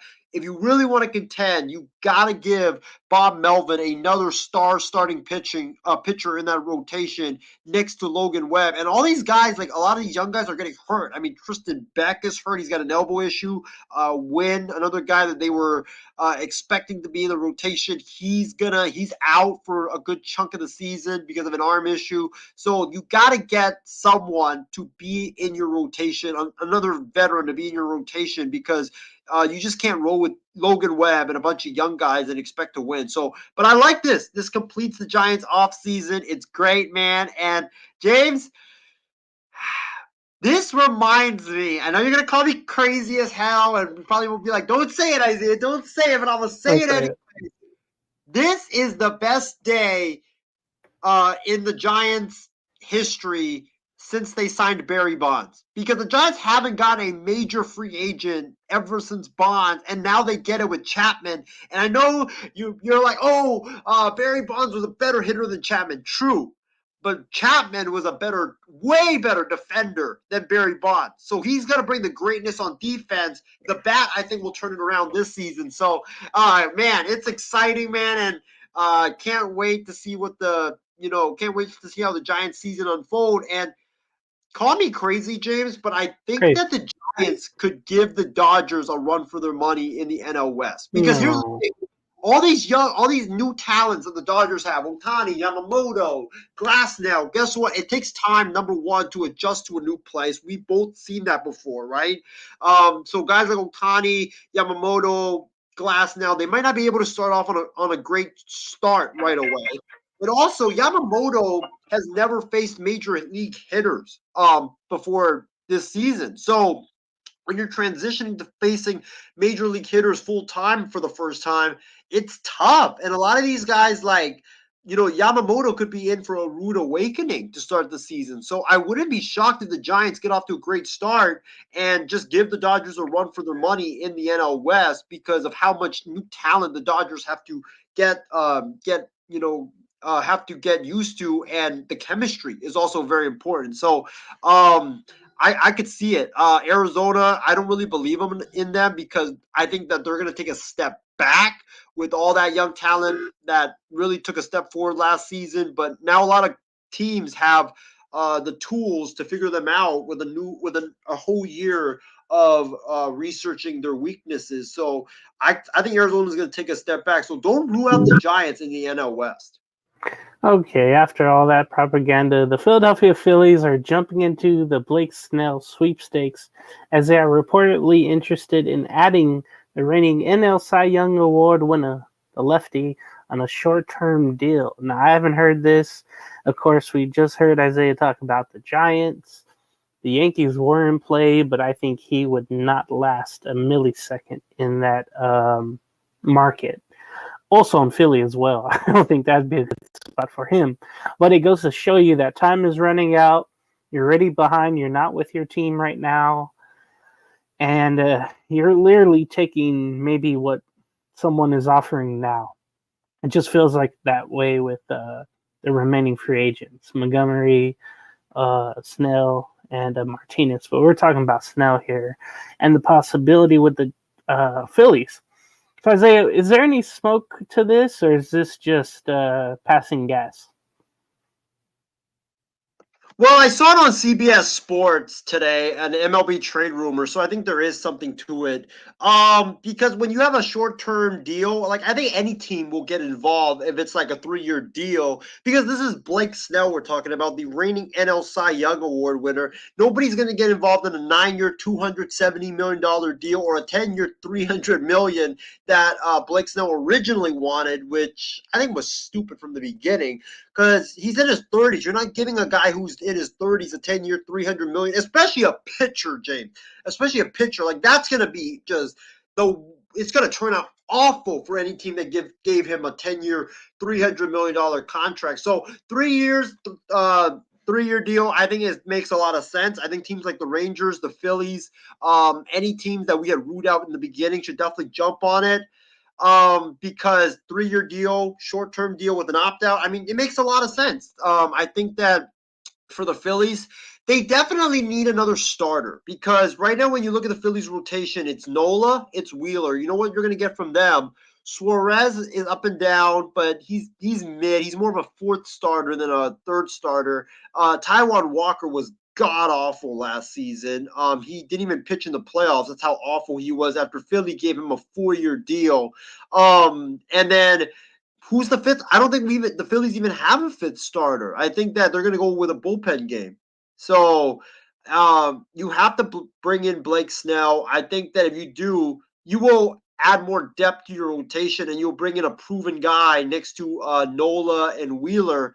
And besides Suarez, I don't think the Phillies have another lefty. So you'll balance out the rotation as well. So I would love it as a Phillies fan if they got him because pitching for the Phillies is their main issue. It's not the lineup because we know they can rake. But if Blake Snell is willing to take a 3-year deal with opt-out after like year 1 like Chapman did, teams like the Phillies, the Rangers, it's going to hurt me to say this. The Dodgers, definitely, the Red Sox, like any of these top teams, they should take advantage of it because this is Blake Snell. And heck, even the Angels, you need another pitcher. Go get Blake Snell. Short 3-year contract. Why not? Let me read this and we'll move on because I think this is all for nothing, of course. Casey King mentions here if the Angels can get that ace pitcher in the rotation, they might be something. Yeah, right. They have a good manager in Ron Washington, but not sure if he can save them. That's true. I wish it was Arnie Martinez, whomever. Artie Moreno needs to sell this team, not swell, but sell. I bet that's where the issue is, and yeah, that's a no-brainer. It's just brutal the way that the business is ran. Again, he has his hands over everything, and it's just not good. I feel betrayed in a way. I think there was a thought like, hey, they're going to use all the money that they're going to throw at Ohtani for these free agents, and not one of these high price goes to the Angels. So it doesn't matter if an ace pitcher goes there. There's still the other lefties in that rotation who are at times abysmal. So I feel as Ron Washington are making these mound visits and helping the young kids out. Yep. I feel like it doesn't matter. It won't matter in the long run for the players that are on the team now, just because they've been through so much crap before with other managers and other ways of thinking. Maybe you could turn it around and make everybody look respectable and play hard. That's all we're really looking for. I think as Angel fans, we're just looking as just to be respectful and not be everybody's doormat. I think, especially in the division, it's embarrassing in the division how it's going. Does he have any more baseball comments, Casey? Yeah, he does have a bunch of them. Let's go. Let's see, he has this one right here for Matt Casey Chapman. mentions he was a good pickup for the Giants. And here is the thing. He had a good year. He opts out and likely goes elsewhere. If he has a down year, he stays. And that's a good thing for Bellinger as well. It's all about, with Bellinger, it sounded like he just wanted to be somewhere he was before. And he felt comfortable with that, him and his family. We'll see with Chapman. Casey mentions, no, it'll be the Diamondbacks that come closest to giving the Dodgers a run in the AL West. NL West. Instead of, what was it, like 18, 16 games back? It'll probably be like 22 games back for second place this year. No, I agree. Like, I don't think it's just gonna be the D-backs. Like, I think the Giants, the reason why they sucked last year was because everybody was tired of Gabe Kapler's crap and they just tuned him out. But now you have Bob Melvin, who works miracles with a lot of these teams that you're just like, what? How are they winning? Like, I think Melvin could definitely help the Giants. So I think it's gonna be D-backs and Giants, but San Diego. I don't know about you, James. I don't believe in San Diego. What's that? You fourth place for San Diego? Yeah, their pitching rotation is outside of Darvish and Musgrove. It's just like Michael King, who they're hoping a lot on, and then it's the other guys that got in trade. Yeah, so you got like two AAA guys that are going to be starting in their rotation. Right. I think. Yeah. That's what the problem was with the Padres all along. Was like, hey, you can have a great lineup and rotation, but then last year was the bullpen that really struggled. Like other from Hader, they couldn't get to him right away. They always had to struggle. Well, and then Fernando Tatis Jr. is he even going to be on the field? I mean, every day you're wondering that, like, is he going to do anything stupid that will get him injured off the field, or it's going to get? I hope he learns. Hope he learns from it all. Yeah, so. I mean, we'll see. I mean, he's the ticking time bomb for the Padres. Yeah. Hopefully the lessons will be all learned. Does he have anything else, Isaiah? Yeah. Yep. Padres will have a fire sale come mid-season, fourth at best in the NL West. I like that, how it rhymed. I don't think so. Well, shoot. Preller will be gone if that happens. If they suck this year, AJ Preller's gone. There's no way. You can't fire another manager. Okay, their payroll went $100 million less in the offseason, if you can believe that. Because of all the people they lost, basically. Soto, Snell, Hader, among others. So I can see how but I don't think they'll have a fire sale unless it was like really desperate.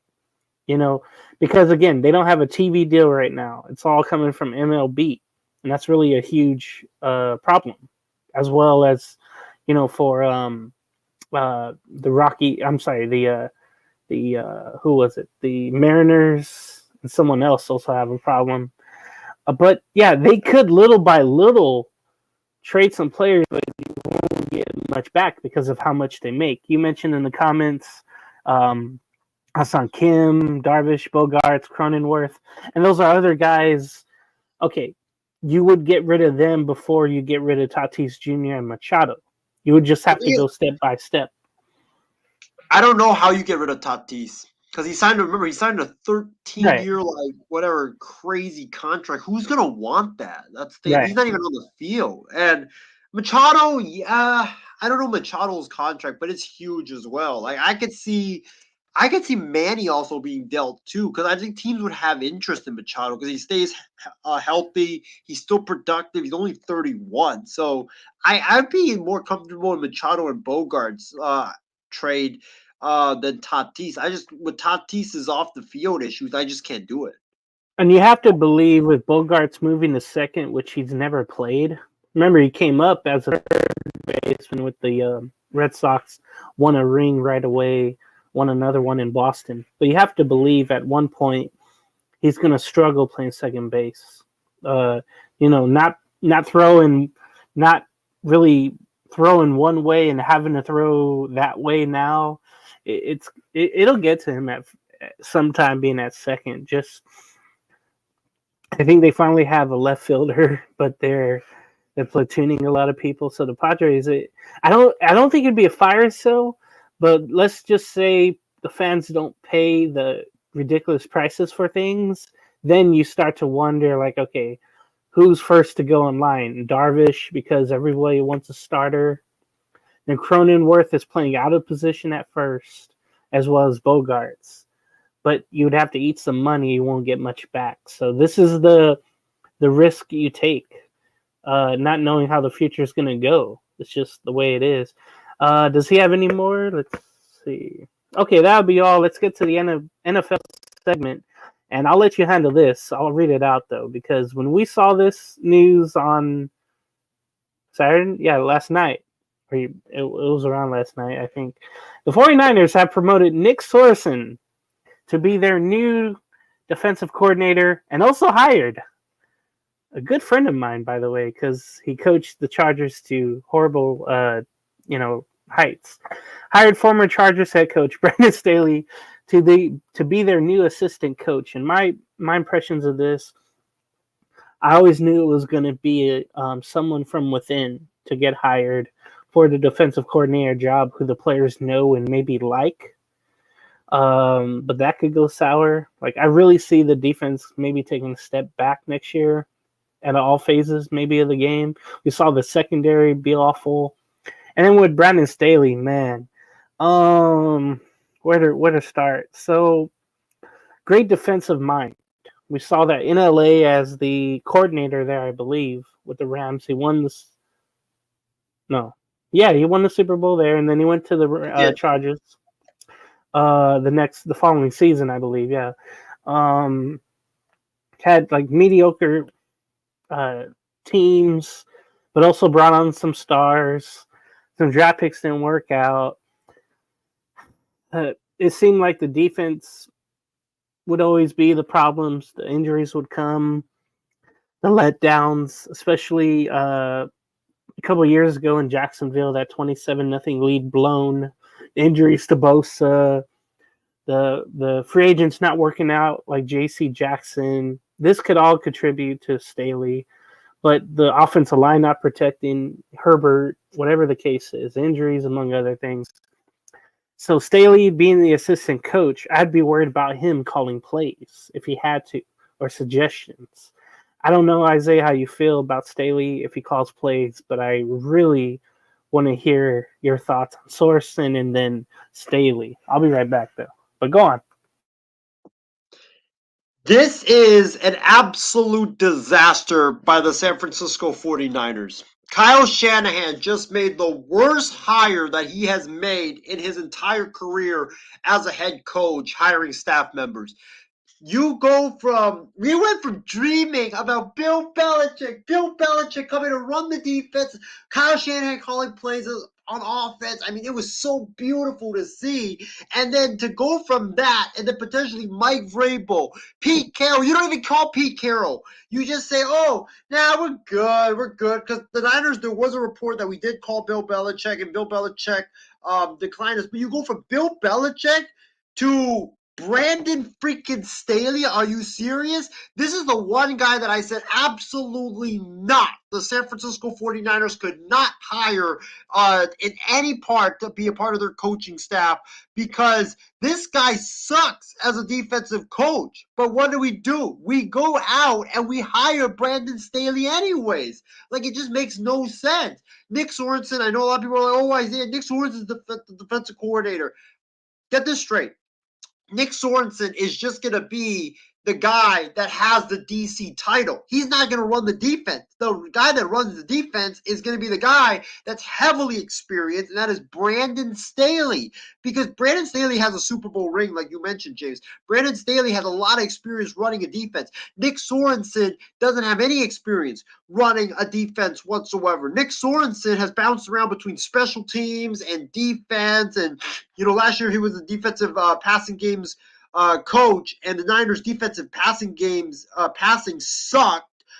He was the Nichols coach. We had problems with the Nichols all season long. Like he's not gonna be running the defense. I can assure you that it's gonna be Brandon Staley, and we chose the worst experienced coach out there to run the defense. It's just a joke of a hire. I don't know why we hired him in the first place. Brandon Staley's defense, when he was running a defense, yes, he had that one great year in LA where he ran the defense, but you look at his entire body of work. He has run a defense 7 years in the NFL. Brandon Staley's defenses have all, except that 1 year, they have all sucked. With the Chargers, they had great talent. They had Joey Bosa. They had Derwin James. They had Khalil Mack on their team. And Brandon Staley was supposed to elevate that defense and make that defense super, super good. Well, guess what? That defense was awful. And it was the biggest reasons why the Chargers always lost games and always choked away games, because the defense just couldn't get stopped. And the defense with Bosa, with Mack, with Derwin James, that defense was consistently ranked in the bottom 10 of the NFL. Like, how do you have all that great talent and you're ranked in the bottom 10 in the NFL? That just cannot happen. And also, oh, by the way, Brandon Staley's defense, you know the last game he coached? Brandon Staley's defense gave up 63 points to James's Raiders, who were playing backups, who the game before, they lost 3-0 to the Minnesota Vikings, who aren't even known for defense, and they got shut out. So you hire a guy who had Derwin James, who had Joey Bosa, who had Khalil Mack. Khalil Mack was playing in that game. Derwin James was playing. I think Bosa was playing in that game as well. And they gave up 63 points to the Raiders' backups and over 500 yards of total offense. And if the Raiders really wanted to try, they would have put up 70 plus on the Chargers. It's just a joke of a hire, man. Like Brandon Staley running our defense, it's just a terrible move, James. You're sour about your Angels. I'm sour about this move. This is a terrible move by Kyle Shanahan. I don't know why, on God's name, he even made this hire to begin with. You could have called Pete Carroll. You could have called Mike Vrabel. You could have, heck, I don't know who's out there, but there's definitely better coaches out there on defense that are free agents. Heck, I would have called Rex Ryan. I would have even called, some of the other guys that are out there right now. But for us to have to, I would call Jack Del Rio, to be honest, than more better than Brandon Staley. For you to go hire Brandon Staley after he gave up 63 points to the Raiders backups after they got shut out the week before, despite having all that great talent, it's a joke. And it's a terrible hire. And you look at our defense now. Why did we even fire Wilkes to begin with? It makes no sense.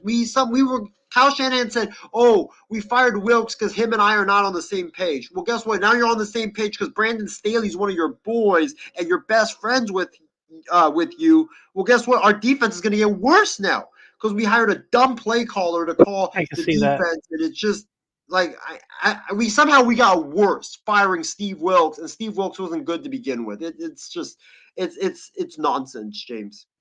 All right, so let's get to some things that happened over the weekend. So the NFL Combine went on in Indy, and I saw very little of it. I did see where the quarterbacks did not throw so well, especially Sam Hartman. I was watching him throw to some receivers on some easy routes. He was really overthrowing the ball. I was thinking to myself, man, I don't know if he's NFL ready, but he's there. There's some other quarterbacks too that really didn't stand out.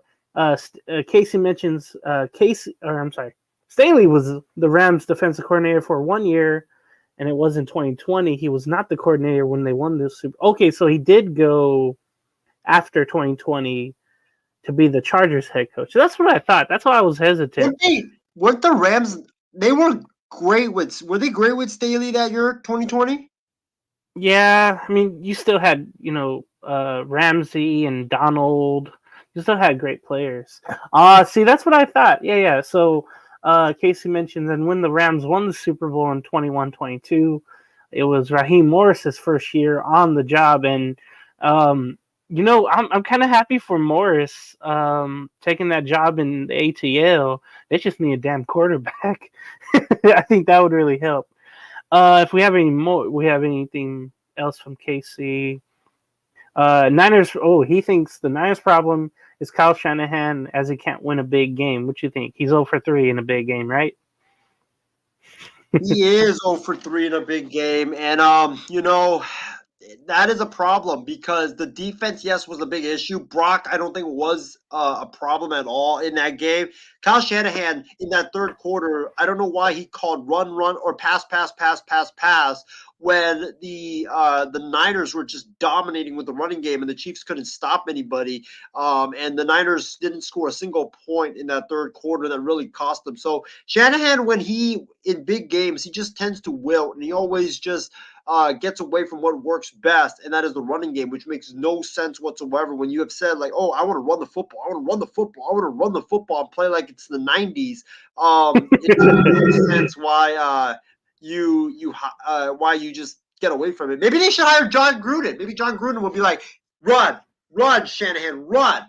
Maybe that's what he'll do. God. That reminds me when he was, rehired by the Oakland Raiders.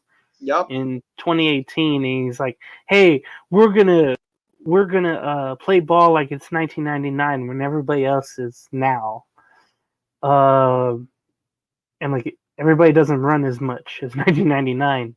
You don't have Tyrone Wheatley and Napoleon Kaufman running for those Raiders. It's so much different. Anyway, from the combine." Oh yeah, thank you, Casey. Thank you for watching, and we'll have more here for you from the combine. So there was a couple of takeaways, 3 for me, and I messaged this. And Casey, please comment on what you think. But Caleb Williams and me and Isaiah were talking about this, how he was just being poisoned at the combine. He wouldn't participate in anything, and then he he wanted, or him and his team mentioned that he wanted not a rookie contract, but a regular contract. And you can't do that. It's in the CBA. You can't you can't be a rookie and want a regular player's contract. You just can't. But yeah, he was poised not to do anything during his media session on Friday. The rationale to not work out, or even to not even undergo the combine's universal medical evaluation. Are you kidding me? Not to even get looked at by teams. What the hell is he doing? This is ridiculous. But he said he's going to allow teams to visit him to evaluate. It's ridiculous. When you go to something like this, you got to show your talents. Unless, let's just say you're hurt, or let's just say you don't want to put on a bad performance, or you're not in shape. These are the only things I could think of about Caleb Williams, where it's like, why he's not doing this. And again, he's still slated to be the number 1 pick. But it's ridiculous. And the one thing I mentioned this, I want to mention this about him, where he was asked, have you been told by the Bears yet that he would be picked first? Williams laughed, paused, and declined to answer. And I'm thinking to myself, you know how many players would kill to be the number 1 pick? Like, this is all they work for. And this guy is here joking with, former teammate Rice, asking him questions and all this like it's a Super Bowl media day. And this is it's like, it reminds me of a kid just screwing, not working hard. Like, everybody else brought their presentation in or their homework and he didn't. And he's just trying to be like a class clown. That's what it seemed like Caleb Williams was there to do, only at the NFL Combine. It was stupid. But Xavier Worthy, did you know this? He ran a 4.27, I think, at the 40-yard dash. That was really cool. And then J.J. McCarthy, he built some buzz in his combine with his passes and all the other stuff. But I'm just like, Texas receivers, Xavier Worthy, combine record time 40-yard dash Saturday night, and you would think someone's gonna overthink it and draft him higher than he should be. You just know it. Speed, kills. That's a Raider thing. Al Davis thing. He's a draft just the quickest the fastest receiver, but not the best route runner or the best hands. Casey mentions Caleb. He hates to say it's going to be a bust, and I think he screwed himself when he decided not to play in that bowl game down here in San Diego. But yeah, that's a thing where nobody was playing in bowl games. Casey mentions whoever takes him first are fools. I have a feeling he's going to be another Lonzo Ball in the NBA, and I'm thinking to myself, man. Now you're thinking, man, if he's even Kyler Murray, that's probably a step in the right direction. Or he turns into a tyrant, like Ryan Leaf or Jamarcus Russell, or some really quarterback that was really a bust, but then there's also attitude with it, and you just don't want to see that crap. So if there's any more comments, maybe not, but Isaiah, what was your takeaways? Some of your takeaways from the combine this weekend?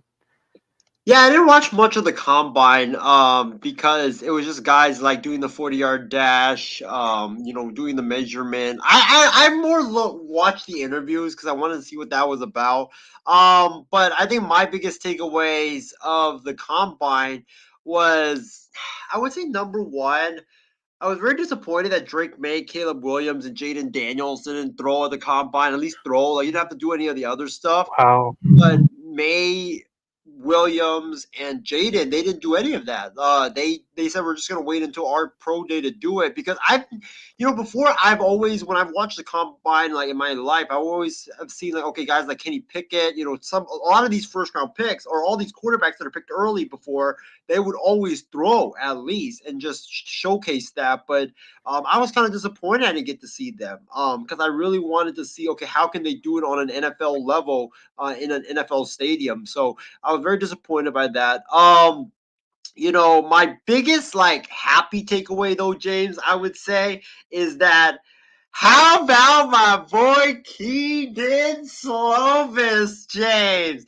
Keaton Slovis was the biggest winner of the scouting combine because he went in there expecting to be maybe a 6th-round pick at best, 7th-round pick, maybe even undrafted, but he's going to just not only be drafted, he's going to be a guy that rises up the boards because he was great throwing the football. He threw a lot of deep balls that had a lot of people like, wow, man, I can't believe he put it on the spot perfectly. And then did you see he ran the fastest 40-yard dash by a quarterback in the scouting combine and one of the fastest 40-yard dashes in the entirety of the combine this year. I mean, that guy showed his legs. And it's weird because I don't know if you watched him at USC, James, but he never ran at USC. He was always a passer. Yeah, he was always a pocket passer, but he showed that he has legs. He showed that he's got speed. And I'm thinking to myself now, okay, first of all, I'm validated for saying that I think he's the second coming of Brock Purdy, and he plays like Brock Purdy, pocket passer, can thrive in an NFL system, and also he can use his legs and run around when he has to and improvise. And I think that Keaton Slovis really showed a lot of people, and he really turned a lot of heads at the combine. And I think it's going to be a shock if he's not drafted in the 2024 NFL draft, and I'm really proud that he put on that performance at the combine.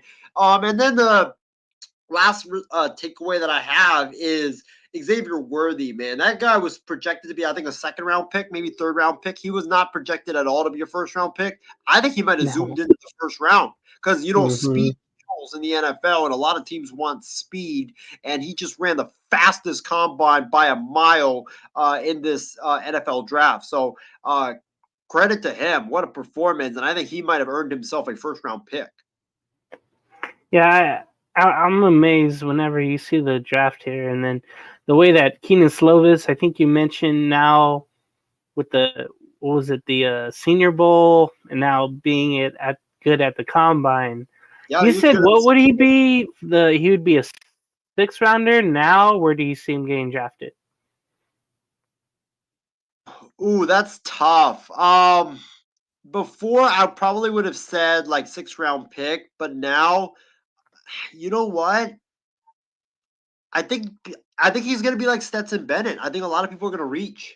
Because everybody wants the next Brock Purdy. Everybody wants that like quarterback nobody's heard of to be the next guy.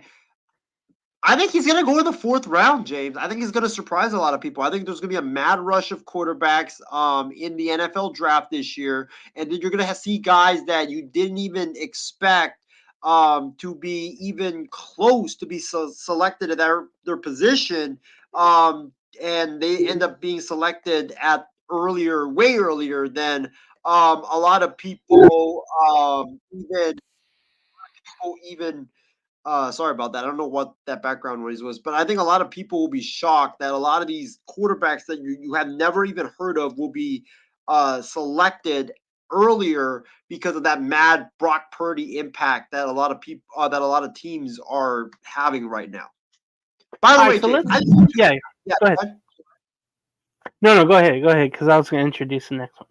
Oh, I just want y'all to watch this. All right, I want y'all to watch. Got Mark Gorsuch's attention. Yeah. Look By at the way, that Keaton speed. Slovis, I Look was at trying that to figure out. speed. He's Go, Brett Keaton, go. Veach. Look That's at the that body speed. double there. Like Okay. Looks a lot like the Chiefs. Well, he's definitely General. fat. He didn't look like Usain Bolt out there running. I mean, it was impressive. Careful. And I don't know why. Hey, I don't know what USC was doing, James. I don't know why Clay Helton did not utilize his legs. Well, wait, nobody ran at USC.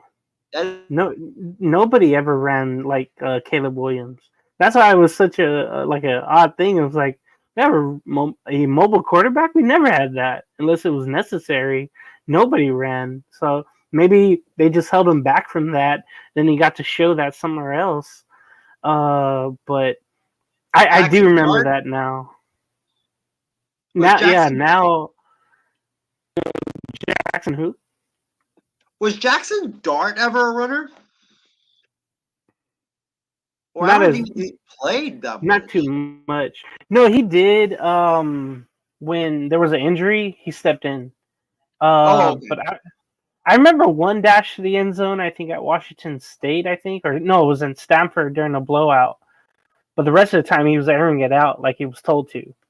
So and you know what's funny is that at Ole Miss now he's a true dual threat quarterback, and he's rated as one of the best dual threat quarterbacks next year in the NFL draft. So Clay Helton had Keaton Slovis and Jackson Dart and couldn't do anything.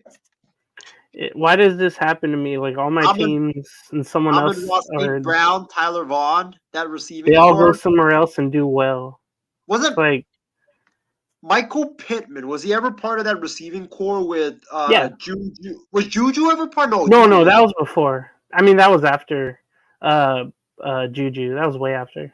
Michael Pittman, Amon-Ra St. Brown, Keaton Slovis at quarterback, and you had Jackson Dart backing him up, and you didn't do anything. It's just amazing, too, because maybe it's just better scouted for the combine, but you don't really get the exposure at college. And then if you go to the combine, then somebody will see your hands, somebody will see your speed, somebody will see the talents you never got to really show, be like, you know what, this is off the radar guy, and we don't have to draft him till later. So maybe you'll see a lot of that in the college draft coming up.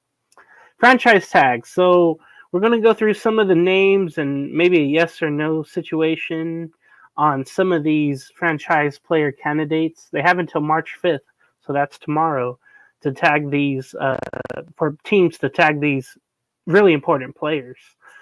Josh Allen, Isaiah, Jacksonville. I'm going to say yes because that's their best defensive player.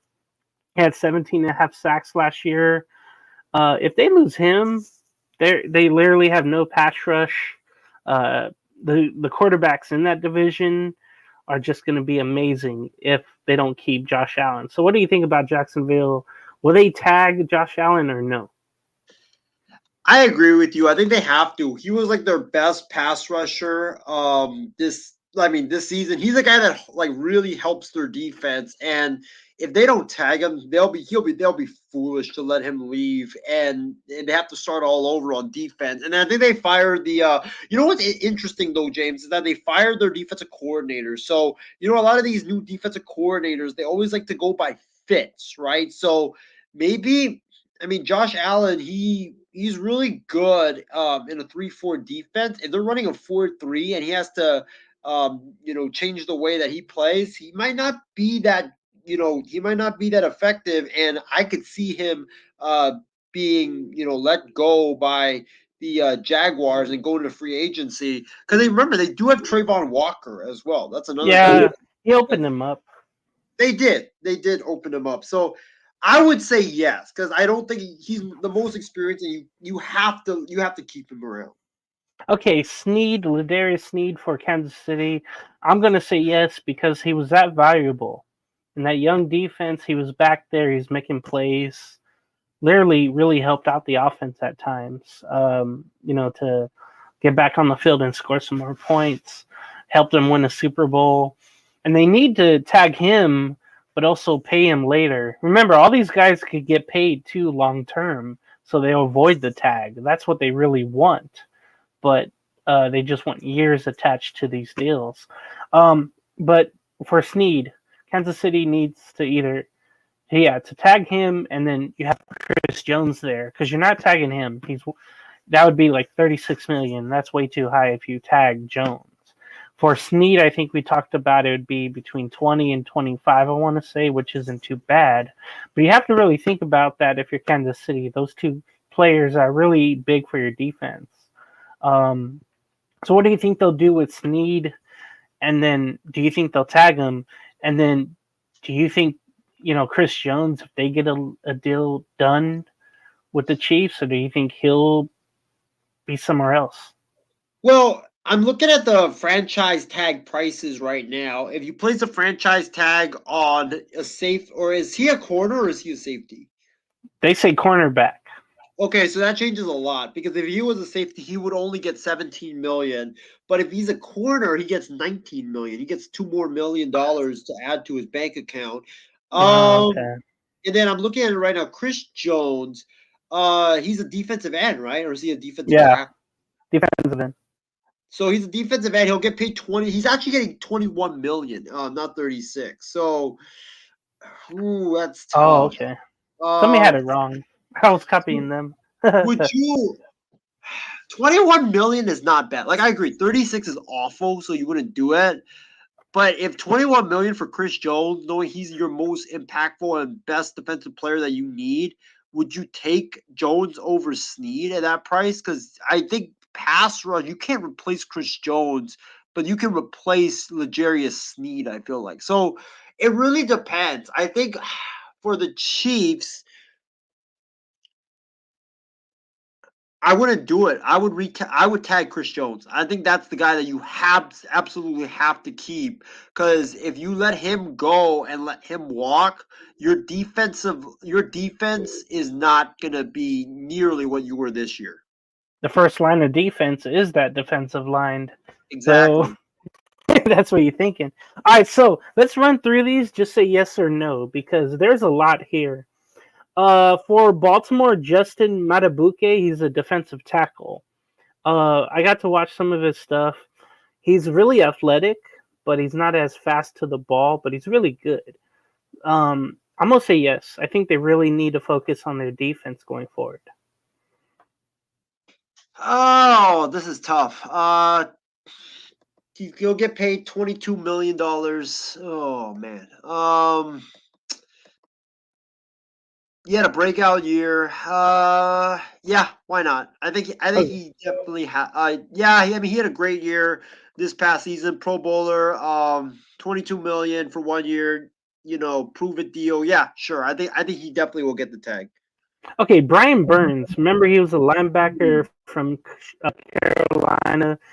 They didn't trade him, and they should have. They would have got something for him for 2 straight years. They forgot to trade him. It was too late. Even in the offseason, they could have got a really great deal for him. I don't think he's worth the $17 million I think a linebacker would get if you franchise tag him. I think they should just let him walk. What do you think? So I don't know if I have it right or not, James, but the transition tag is 19 for a linebacker. For the 19. linebacker, it's actually 24 million, which is even Damn. worse. Okay, 19. Is he a linebacker or is he a DE? No, it says linebacker. He's a linebacker. Ooh, yeah, he's not worth that much. No. For 24 No one million. on Carolina is right now. And you look at his production, only 8 sacks last year. And actually, here's an update: the Panthers and Brian Burns have actually cut off contract talks, so I think he's They're definitely doing headed what for. I'm thinking. No, I Let me. wouldn't. He only had 8 Yeah. sacks. 8 sacks last year. He was a really productive player, but 8 sacks, and teams pay for sacks. Like teams don't pay for like almost sacks; they pay for sacks. And I think the talk was that the reason why the Panthers and him are far apart is because he wants $30 million per year, which Hell no. no, that's like Blake Snell asking for 300 million over 10 years. It's not going to happen. So, no, I don't think you'll give it to him. So I just sent you the list I have of players. Jalen Johnson, the defensive back, he really balled out last year for Chicago. I feel like they need to, if they can't get a long-term deal done, that they should franchise tag him because someone will take him in an instant. What do you think? Chicago's biggest issue is the defense. Matt Eberflus is a defensive-minded head coach. He knows he's on the hot seat. He has to win next season. They got Montez Sweat, which will help. They need to keep their best defensive players if they can because they have very little. So, oh shoot, 19. Yeah, I would because 19 million is not that much, especially for a corner. T. Higgins, there's buzz that he might get traded at the Columbine, or before the new year. I can't remember. Was he tagged or not? I thought he was already. I think he was. Yeah. Okay. I think he was. So he still could get traded, but we'll see. Tony Pollard, we were just talking about him. Do you think he's worth what he would be given if they tag him? Oh, The Cowboys. I wouldn't tag him based on the performance he had last year. I'll just say that for Tony Pollard. I would let him walk. Yeah, I would let him walk because I think that injury that he suffered was a really catastrophic injury, and I don't think he's going to be the same after that. I just think he lost the foot speed and the athleticism. Like he had 6 touchdowns, he had 1,000 yards rushing, but not a guy that has had that injury. I just think that that's really catastrophic to come back from. So no. That's right. Thank you. So I'll look at the definitely reference the tag tenders and all that. Wish it was chicken tenders right now. The next one I got here, Dalton Schultz. He was okay in Houston. I think CJ was mostly targeting the receivers. Dalton Schultz, that was only a 1-year deal in Houston. I don't know if you would tag him for that tight end price. It is kind of cheap, but I don't know if he's even worth that. I'll say no.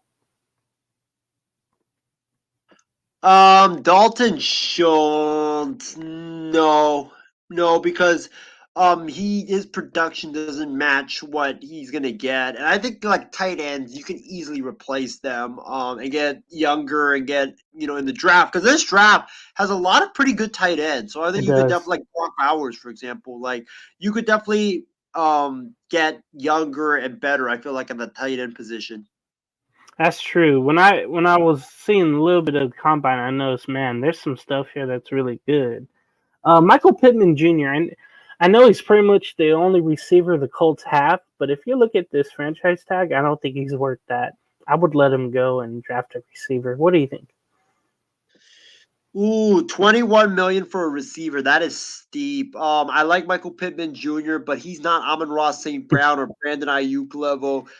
He's a good receiver. He really is. And I think he'll get I think that if you're the Colts, you want to get younger. I feel like, and Michael Pittman Jr. is a young player, but I just feel like Shane Steichen wants his own players. So for me, I would probably lean towards no. Okay, Austin Eckler, the Chargers. this could go either way because he's often injured, but when he's going, he's really good. But it just seemed like all the schemes, they never found him or they never really used him right. If he went somewhere else, it would be better for him and his production. I just don't feel like anyone will give him, though, a really long-term good deal.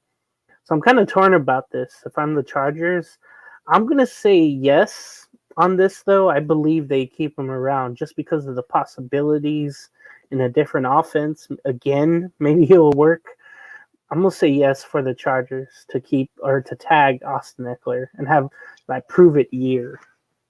I'm gonna say no. His production went down last year. He had a career worst year, 5 touchdowns, 628 yards rushing. And I just think Harbaugh wants like his own guy. I wouldn't be surprised if they drafted Blake Corum out of Michigan. And got Hoover out of that position. So yeah, I would say no. But it's interesting because Greg Roman, their new offensive coordinator, did say that, hey, I know we have Justin Herbert, but let's run the football, which makes no sense when you have a quarterback that's really good at throwing the ball. And Eckler, he's not really a rusher. He's more, he's a great dual back more than a rusher, I would say. Christian Wilkins, the defensive tackle of Miami. This one is a tough one because it seems like they lost a lot on defense with injuries.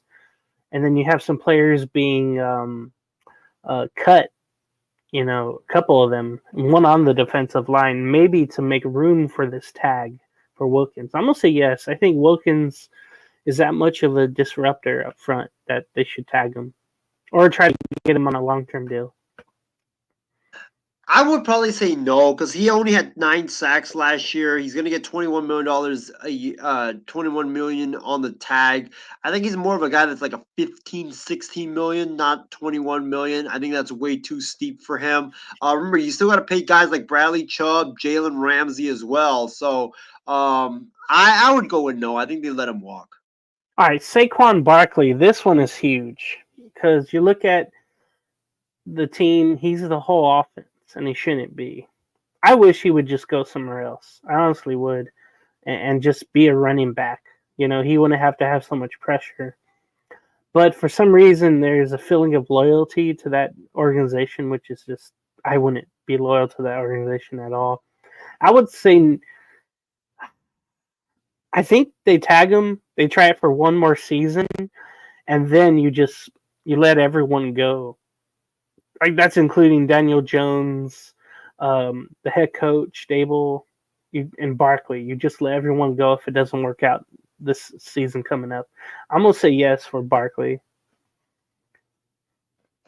Oh, this is tough because 11 million is not like a lot, honestly. Right. That's why I say yes, though. He is their friend. Like he's their offense. You're right. Without him, their offense is nothing. I'm going to say yes because I think Brian Dable knows he needs to win after last year's disastrous of a season. Daniel Jones is coming off a torn ACL, so you definitely need to rely on the run more than ever. And the Giants' offensive line is not that good, even though they say it's been rebuilt. Bust after bust. Yeah, all bust, exactly. I'll say yes because they have to. I mean, he's their offense.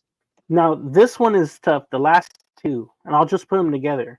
Who do you tag, Baker Mayfield or Antoine Winfield Jr.? This is tough because you saw the Bucs last week have a slew of defenders get cut that have been there a while. And you look at a cornerback or a safety position that he's in, and you say, well, that's not too much. But he wants a long-term deal that someone else might give him, right? And then you're looking at Baker Mayfield. You say to yourself, he had such an up and down season last year with the Bucs, but he led him eventually to that divisional win and playoff win.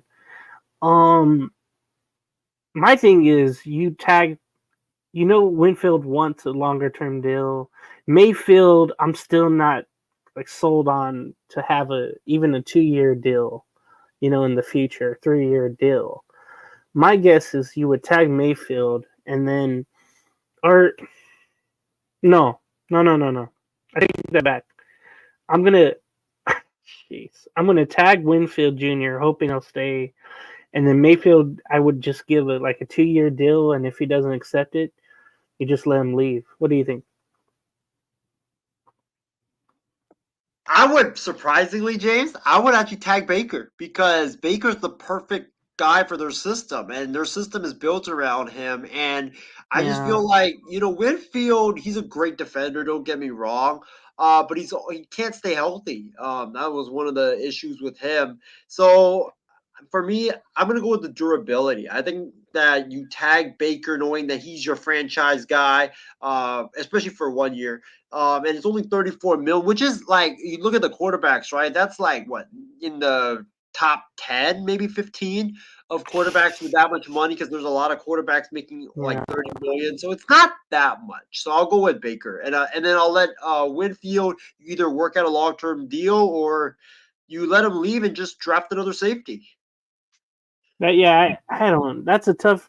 And then you have Mike Evans, of course, who's a free agent, Ooh. and you didn't re-sign him. So, God, what do you trade? What do you get rid of? Offense or defense? Someone who's been there a long time, or Winfield Jr. That's like this is the year for the Bucks. They really have to figure out what the hell they're going to do. Well, thank you, Isaiah, for the franchise tag list there. That was really good. I was trying to look for it. Some other thoughts here in the NFL. The Cardinals reportedly are mulling trading their 4th overall pick and moving down in the draft. Remember, they did this, I think, last year with Houston, and now they're trying to do this again. What is their thoughts with this, Isaiah, moving out of the top 4 here? What are they thinking here, you think? I don't know what they're doing here, because if they, how they kept saying, oh, Kyler Murray's our guy, Kyler Murray's our quarterback, Yeah. then wouldn't you want Marvin Harrison Jr. to be his receiver?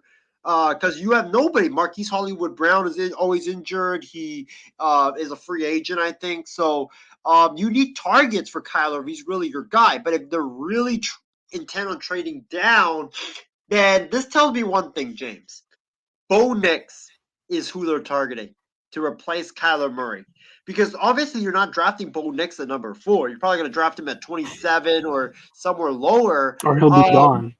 Yeah, exactly. So I think that this is a sense that the Cardinals want Bo Nix, and they're trying to get a bunch of picks for that number 4 pick, and maybe get a bunch of weapons for him and some defenders as well, because their defense was so bad last year. But this just tells me they want Bo Nix, and I think that their talk about we're gonna trade Kyler or we're gonna keep Kyler Murray, he's our starter. It's just nothing but a bunch. It's nothing but a bunch of baloney, and I don't buy into it after this report. I think that if you wanted to keep Kyler, you would draft Marvin Harrison Jr. It just makes a lot of sense. And you want your new Larry Fitzgerald to go with your quarterback, but you're passing on a receiver to move down when he's the best receiver and he's miles above everybody. It makes no sense. So I would say that that's what I think the Cardinals' train of thought is. All right, so this next topic, I kind of have a chuckle with it.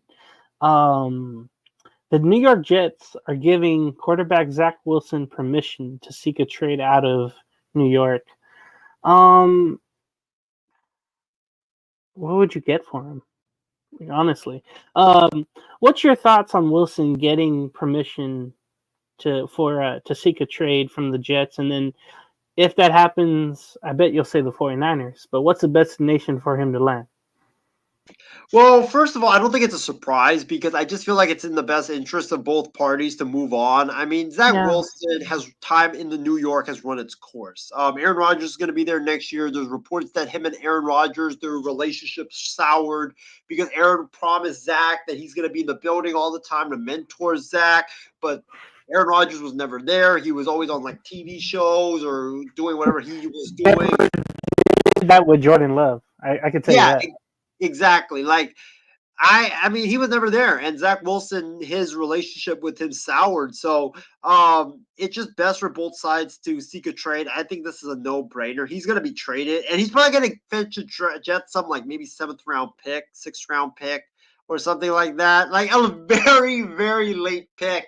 And in terms of like where he could go, I got a couple interesting destinations, James. Number one, obviously the Niners, because I have been stumping hard on this network and on this podcast for Zach Wilson to be a Niner. And the Niners need a backup quarterback. They need two, actually, because Sam Darnold is a free agent. Brandon Allen is a free agent. And you know, James, Kyle Shanahan loves the challenges of rebuilding quarterbacks that have had their confidence taken away from them. So I think he wants to take on that challenge of rebuilding Zach Wilson and potentially looking like a genius out here.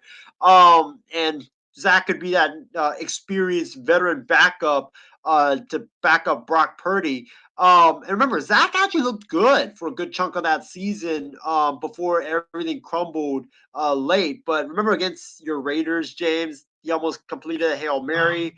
Remember, against the Bills, he actually played well in that first game of the season. So he has some potential. I just think it's about the confidence with him.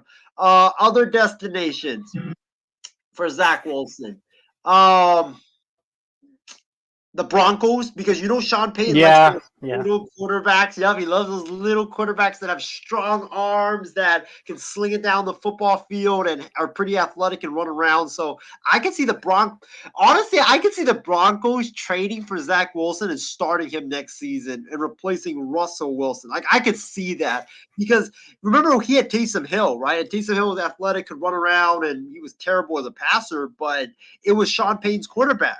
Denver, for Zach Wilson, it just fits a lot. And then last but not least, all right, a couple more destinations.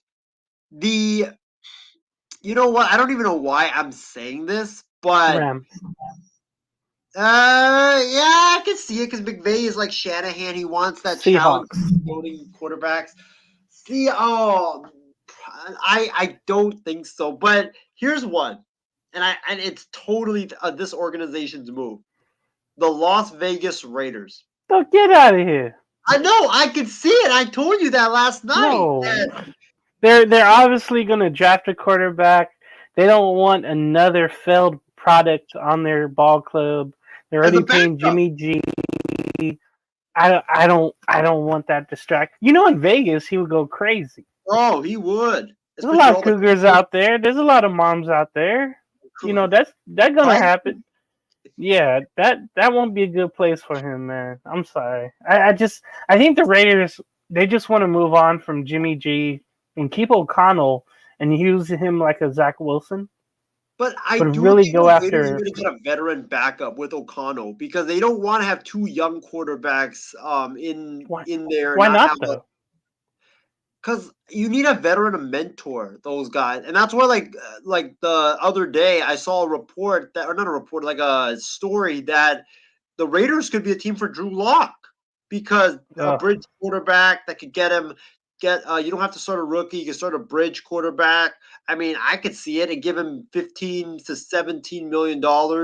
That's the one thing that happened, or that Drew Lock is reportedly or a lot of teams are interested in giving Drew Lock a $15 to $17 million deal. That's what God, making him the next Baker. I mean, just based off of one game.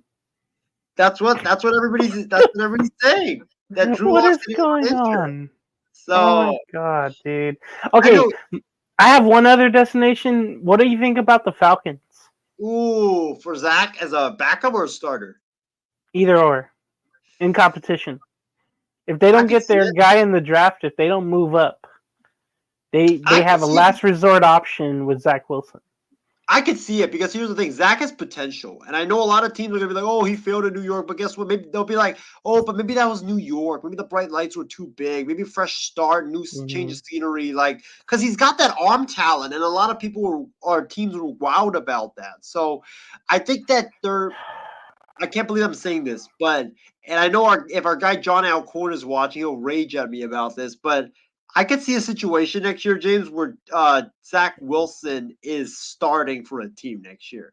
Because I thought you were going to say Bengals. I'm like, wait, what? No, of course not. Maybe as a backup though, because their quarterback is a free agent too, and Burrow's coming off major injury, so maybe Minnesota, maybe. I think they're going to stick with Cousins for one more year. They're going to stick with Cousins? Yeah. I know he can't be tagged again. I read that about Cousins because of I don't know what too many tags or How veteran about presence. Tampa? That's only if they don't have Mayfield, and then You like if they the don't short believe in Kyle Trask, which I want. I Ooh, want to see Trask have a chance. If I agree. Mayfield isn't there, you just get a veteran backup. But I want to see Kyle Trask. I really do. Well, you I said agree. your other destination was whom? So San Francisco, because I think the Niners love the reclamation projects. The Raiders. The Raiders is another one because they're gonna look for that bridge, the veteran quarterback. I think I said Denver. I think he's gonna. I think Oh he yeah, can. yeah. There we go. Yeah, That yeah. was Going another out one. west, going Yeah, closer to home, from BYU or whatever. Okay, that's fine. I Speaking think of those are. college, go ahead. What's that? Go ahead. Go ahead. No, I think those are it. I think that for Zach Wilson, those are the destinations. Maybe Atlanta. Atlanta's the one I could see. Yeah. Speaking of college, though, we have one more segment. It's about college sports, if you can believe it. Iowa star, women's basketball star, Caitlyn Clark.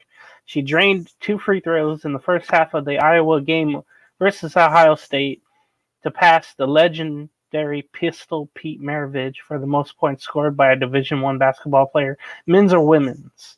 And they actually won that game too, so they got revenge on Ohio State. Ohio State, I believe, was number 2, and the number 6 Iowa Hawkeye women defeated them at home. So that was really good to see. A little payback for her getting a collision during that court. What do you call it? Court storming incident. Um, the thing about this record, I'll just say this: it's great, but there's an asterisk on it because Pistol Pete didn't have the 3-point line like Caitlyn Clark does, right? And you would have to believe back then if the 3-point line was utilized like it is now, Pistol Pete would have had so many more points. And the fact that she did this in only, before her senior year is pretty impressive too. Now you can throw on the COVID year, that also helped. I'm thinking she leaves eventually after this season to go to the WNBA and be the first pick of the Fever. I'm thinking she will. I'm thinking she will. I'm not sure.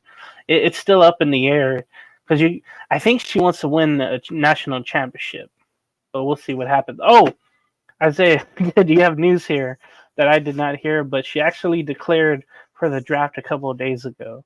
So that tells me once she got the records, she felt fine with that. She's just going at it one more time. I was obviously immense with like other sports. I did not see that with Caitlyn Clark. So she should be the first pick of the Indiana Fever. She'll stay home in the Midwest. So I think that'll be a good thing. So what do you think about this historic record being broken that I didn't think anybody could about Pistol Pete's scoring record? Awesome. It's an awesome feat that she accomplished. She broke a record that was held for 54 years, something that I don't think a lot of people or anybody even thought was going to even be broken ever. So for her to accomplish it is amazing. And she's definitely by far one of the best women's basketball players we have seen in a long, long time. I mean, she can shoot like Steph Curry. She can shoot from like 45 foot and drain it. She's also has got really good handles. She also can drive to the cup and put that ball in. And also, Good also, passing game. good passing as well. Exactly. She has phenomenal passer. And she's doing. I love watching her play. I always tune into Iowa games after I watched her last year. I know I said like last year before the season or during the Caitlyn Clark hype when it first started, I said that Caitlyn Clark is like is just so overrated. Everybody should stop just talking about her like she's good, but don't talk about her like so much. And she made me eat so much crow and just we eat so much humble pie, and I made me look so wrong. But I mean, this No, I is mean, just, who eats crow? That's just weird. I hate when people say that. Hey, people, first of all, you eat a lot of crow all the time with how wrong you are, man. Come on, man. Excuse me? But she was, I mean, phenomenal feat. I think she broke the record on the 2 free throws today, so that was pretty cool. But yeah, this is a record that nobody thought was gonna ever be broken, and she ends up breaking it. It reminds me of LeBron breaking Kareem Abdul-Jabbar's scoring record. It's a record that nobody thought was gonna be broken, and it just got broken, and you're just sitting there like in awe of what happened. So wish her nothing but the best in the NBA. She's gonna be picked number 1 by the Fever. And yeah, hopefully she makes history, and I think she's gonna turn the Fever organization around, because you look at a lot of these stars, right? Caitlyn Clark doesn't rely on her size or anything like that. She's just a great shooter, and wherever she goes, she's gonna be able to get the ball in the bucket because of her shooting. All right, so we'll get out of here with final thoughts. But do you have any announcements to make for the channel or yourself or whomever? Yeah, so announcements announcements that we do have is that the MI6 and IM6 network is going to be doing a free agency extravaganza watch party. I think on Monday, next week Monday, actually 1 week from today, when free agency opens up at around 10 a.m. Pacific time. So we're going to start early. So bring your eggs, your pancakes, bacon, whatever. Grab your breakfast and join us, man, for a free agency frenzy special. Right when it opens, we will be there reacting to everything that goes left and right. We'll probably do it for like an hour, hour and a half, and just have some fun. So make sure you guys tune in for that. Maybe even James will get his bacon and his pancakes and everything and join us as well for that. So that tune in. That's next week. We're also this week, Wednesday, we're gonna have a free agency preview special. Myself, Ben, and Loro will do that. We'll be predicting where all these top free agents go and what kind of big trades go down and what we want from what we think our teams will do this off season. Hint for me, trading for Bailey Zappi. But we'll make sure you guys tune in for that. That's on Wednesday night, and then we're going to do an MLB preview show sometime in mid-March. And make sure you guys tune in next week as well. I think on Tuesday, Wednesday, I'm going to be doing some MLB reports live from Arizona in spring training. James, you should tune in. I'll be reporting on your Angels. Hopefully we'll get some good reports and maybe some interviews in as well. So those are the announcements for the network. And don't run into Anthony Rendon on the golf course out there. You might go to the hospital. Unless he swings and misses, like he always does. All right, that's my final thoughts. What's yours, and we'll get out of here. Yeah, my final thoughts is it was a great show. We talked about a lot of great stuff tonight, man. Thank you to Seth and Casey. I mean, Casey had so many comments. Appreciate Casey for tuning in. And then I think, we had Seth and Casey tune in tonight. Christy also tuned in at one point. Great to see. Thanks to our fans for always, showing us a lot of love and support, man. We really appreciate it. My final thoughts is that, number one, I am so stoked that Matt Chapman is a San Francisco Giant and Chapman is back in the Bay. I mean, James, I get Brock Purdy and I get Matt Chapman. I mean, it's the Isaiah Bay Area. It's the San Francisco Bay Area. No, I'm erasing that name from the earth. It's the Isaiah Bay Area because I'm running this. But, I'm stoked looking forward to a great season. Can't wait to see what happens. And also, I would probably say like the last final thought that I do have is that I know this is a sports show, right? But we do talk about, and there's food sometimes that appears on the show. How about Sweet Tomatoes coming back? I know it's just in Arizona and Tucson. They're opening one store in mid-March. You ever heard of Soup Plantation? Oh, that's what I know. There's one in the area or down in San Diego, but there used to be one like 4 or 5 miles away. I used to go to all the time here, and when it was gone in 2020, I was sad. I would really love if it came back. Yeah, if it came back around me, I would love it. The freaking chicken noodle soup, the the muffins, Yup. Pizza, the oh yeah. mac and But there was a cheese. lot to love. Yeah, that was a lot to love that I really miss. Man, that's I would be there for at least like 1 or 2 hours going bro. at it.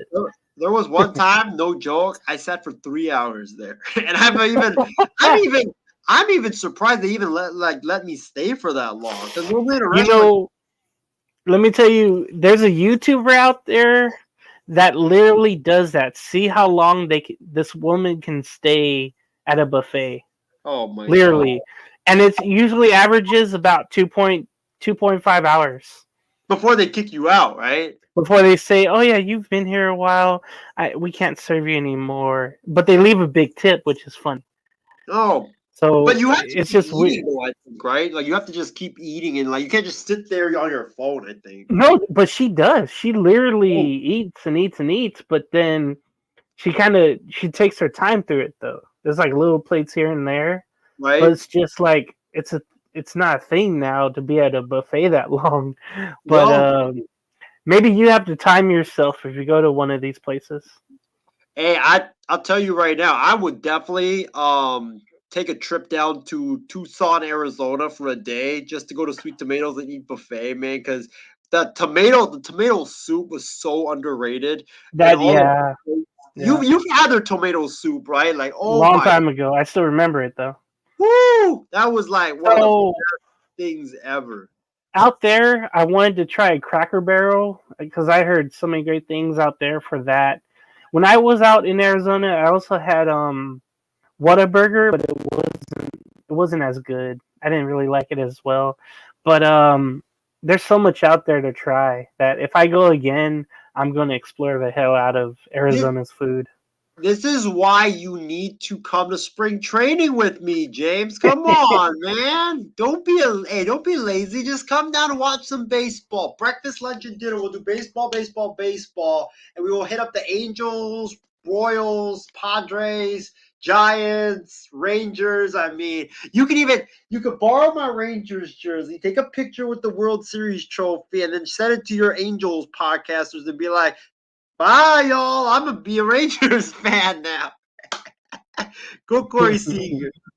But No, yeah, no. you gotta come to Arizona with me. But maybe we'll make it happen. Maybe guys vote in the comments down below if James should go to Arizona to see the Angels this year. But yeah, we do have a couple comments before we do get out of here because there was one that was directed at you. I do. Uh, Seth says, OMG, Isaiah has a new player crush in DiVincenzo. We're not crushing on Let anybody. me no, let me address this because like Oh God. man, Seth, dude, he's got a type. And they have to be young and they have to show some promise, but they don't have to be there forever. So that's his type, Seth. Oh man. I mean, James has a player that, I love that is on his team right now. So we'll see if he can have a great year. And then the last one, this one is the one that was directed at you. It's actually a serious question. It's right here. And that is, James, do you think Lonzo Ball will ever play again, or do you think he'll retire? Retire soon. I think he'll give it one more try next season. But if he plays like 5 to 10 games only, I think the Bulls will eventually just let him go. What is his contract says? Is it like after next season he's a free agent? After I can't next remember. season, he's a free agent, Okay, yeah. it is. That's right. So he'll play as long as his contract will go, but then eventually, teams will look at him and go, "Well, we'll only give you a shot to play, but we're not going to give you like a actual deal." I think the worst he'll get probably is like one of those two-way deals or whatever. Yeah. But if he doesn't want to do that, he should just retire because what you mentioned, I think before the show was like, hey, he can't do little things around the house. He can't, pick up his daughter that's on the floor. He can't like pick up stuff, or he can't bend. He can't sprint. Can't even He, sprint. like Yeah, you mentioned, he could play years. basketball, but he's still, or he's in the post. He can only go a certain amount of steps or something, but he can't even sprint, and you have to in the NBA. So something tells me again, I think it's genetically brought in for the ball boys, and it's just like I just think, yeah, after his contract, if somebody doesn't offer one to him, he should just retire. I'll say. Yeah, I agree. I think he should just. I mean, I think forget the contract. I'm rooting for him obviously because you don't want people to be forced to retire. But Right. I think for his sake, I think he should retire at this point. I mean, you can't even pick up your daughter without feeling pain. I mean, that's a problem right there. Like, can't even pick up Totally. groceries without feeling pain. That's a problem. Like, I mean, I don't want Lonzo to, have to use crutches or just be limping around the rest of his life. Like, you just don't want that. And James, like, we're not doctors, but as you get older, your bones, muscles get weaker and weaker and weaker. So, yeah, I mean, Lonzo's already having issues now. Maybe he can rub some sweet tomato soup on that knee and it'll be What? healed. But yeah, I mean, I'm doing some unorthodox, healing right now. But yeah, I think for me, he should retire. All right, let's get Yeah, out of here. we're doing some voodoo stuff already. Sure. Oh man. All right, guys, it's been a great show. Appreciate all you guys for tuning in, man. Remember, we have all these great shows coming up. Oh, James, any great shows that you have coming up on your end? Hell no. You can find me on Hills in the Infield. Hills in the Infield. Every Wednesday, I do a show called James Squared. We were delayed last week, but we got the show out. I'm going to talk mostly about the spring training stuff. I might be on some other podcasts on there, and also on Coast to Coast Network. I left Sports Minute. I just had no time on Wednesdays, but I host a show on Fridays. On Fridays called Entertainment Hour. If you like, people like me who don't know much about entertainment but claim to and host a show, you'll love that. Uh, it's mostly like lists of our favorite stuff from the entertainment. There'll be some news in there this time, I guarantee you. Starting Saturday the 16th on the Coast to Coast Entertainment Network, there will be a baseball show called On Deck. We'll have a couple people hopefully on that with me, and we'll preview the season and how team reports, divisional predictions, World Series predictions, among other things. So check that out. On the chair with James, I haven't been able to do much, but hopefully I'll start doing that and having more food reviews and having predictions on stuff, shorts. That'll bring some interest, especially with the draft coming up for the NFL. Literally, when we were talking about Caleb Williams, or I found articles, I literally wanted to like scream and say, "This dude is," I just wanted to go off on him because what he was doing on at Friday when he was interviewing and making a fool of himself.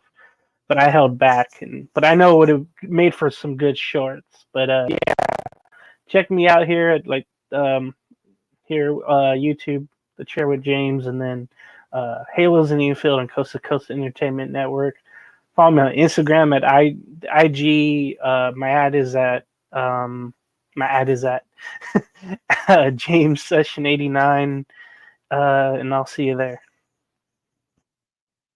And also go to James's eBay account and go buy some Angels gear. It's gonna be a great year for the Angels this year, right? It's gonna be a good year for the Angels this year. Maybe trying to avoid fourth place. They'll be a great. No, try to avoid fifth place. That'll be a great year for the Angels. Let me tell you something before I leave because my computer about to die. I sold this old jacket for some good money. This old Angel jacket. And I was like, dude, I thought I would never get rid of it, but it's from like the past, and I felt no pain getting rid of it. So like all my jerseys are on there, like all the stuff that I used to value, it's gone. It's gonna be gone. So come by. What's the name of it? JP Sorry, let me look that up real quick. JP, no, I'm sorry. I should know this. JGON9810 is my eBay store handle. And just go through that. I almost have 500 items ready to roll at any time. So come on through. My computer's about to die. I will see everyone sometime. Later, folks. All right, guys, it's been a great show. Appreciate you guys all for coming on, man. That's James. I'm Isaiah. Thanks for tuning into another edition of Sports Weekly. Yeah, go to James's channel and go buy some Angels stuff. I bought this right here, Otani stuff. Look at him selling me some crappy merch, but yeah, it's go to his eBay account, go buy some of it. You guys will not regret it. But stay safe, stay healthy. And we'll see you guys next time on another edition of Sports Weekly, everybody. Have a great night. And Matt Chapman is a giant, man. Welcome home, Chappy. Welcome home. But I said, if you gave me Mahomes, if you gave me Lamar Jackson with his great legs and Mahomes' great arm, or you give me Baker Mayfield, who would I want? I would want Baker Mayfield, and the reason why is because Baker Mayfield... I really think that now this is the worst case scenario for the San Francisco 49ers, is that they're going to have to cut ties with Jimmy Garoppolo if I were them. What? Oh my God! Whoa, man! In any event, Kyle Gibson is definitely my NL Cy Young Award winner. Rock on, Gibson. And even no way! Oh my God!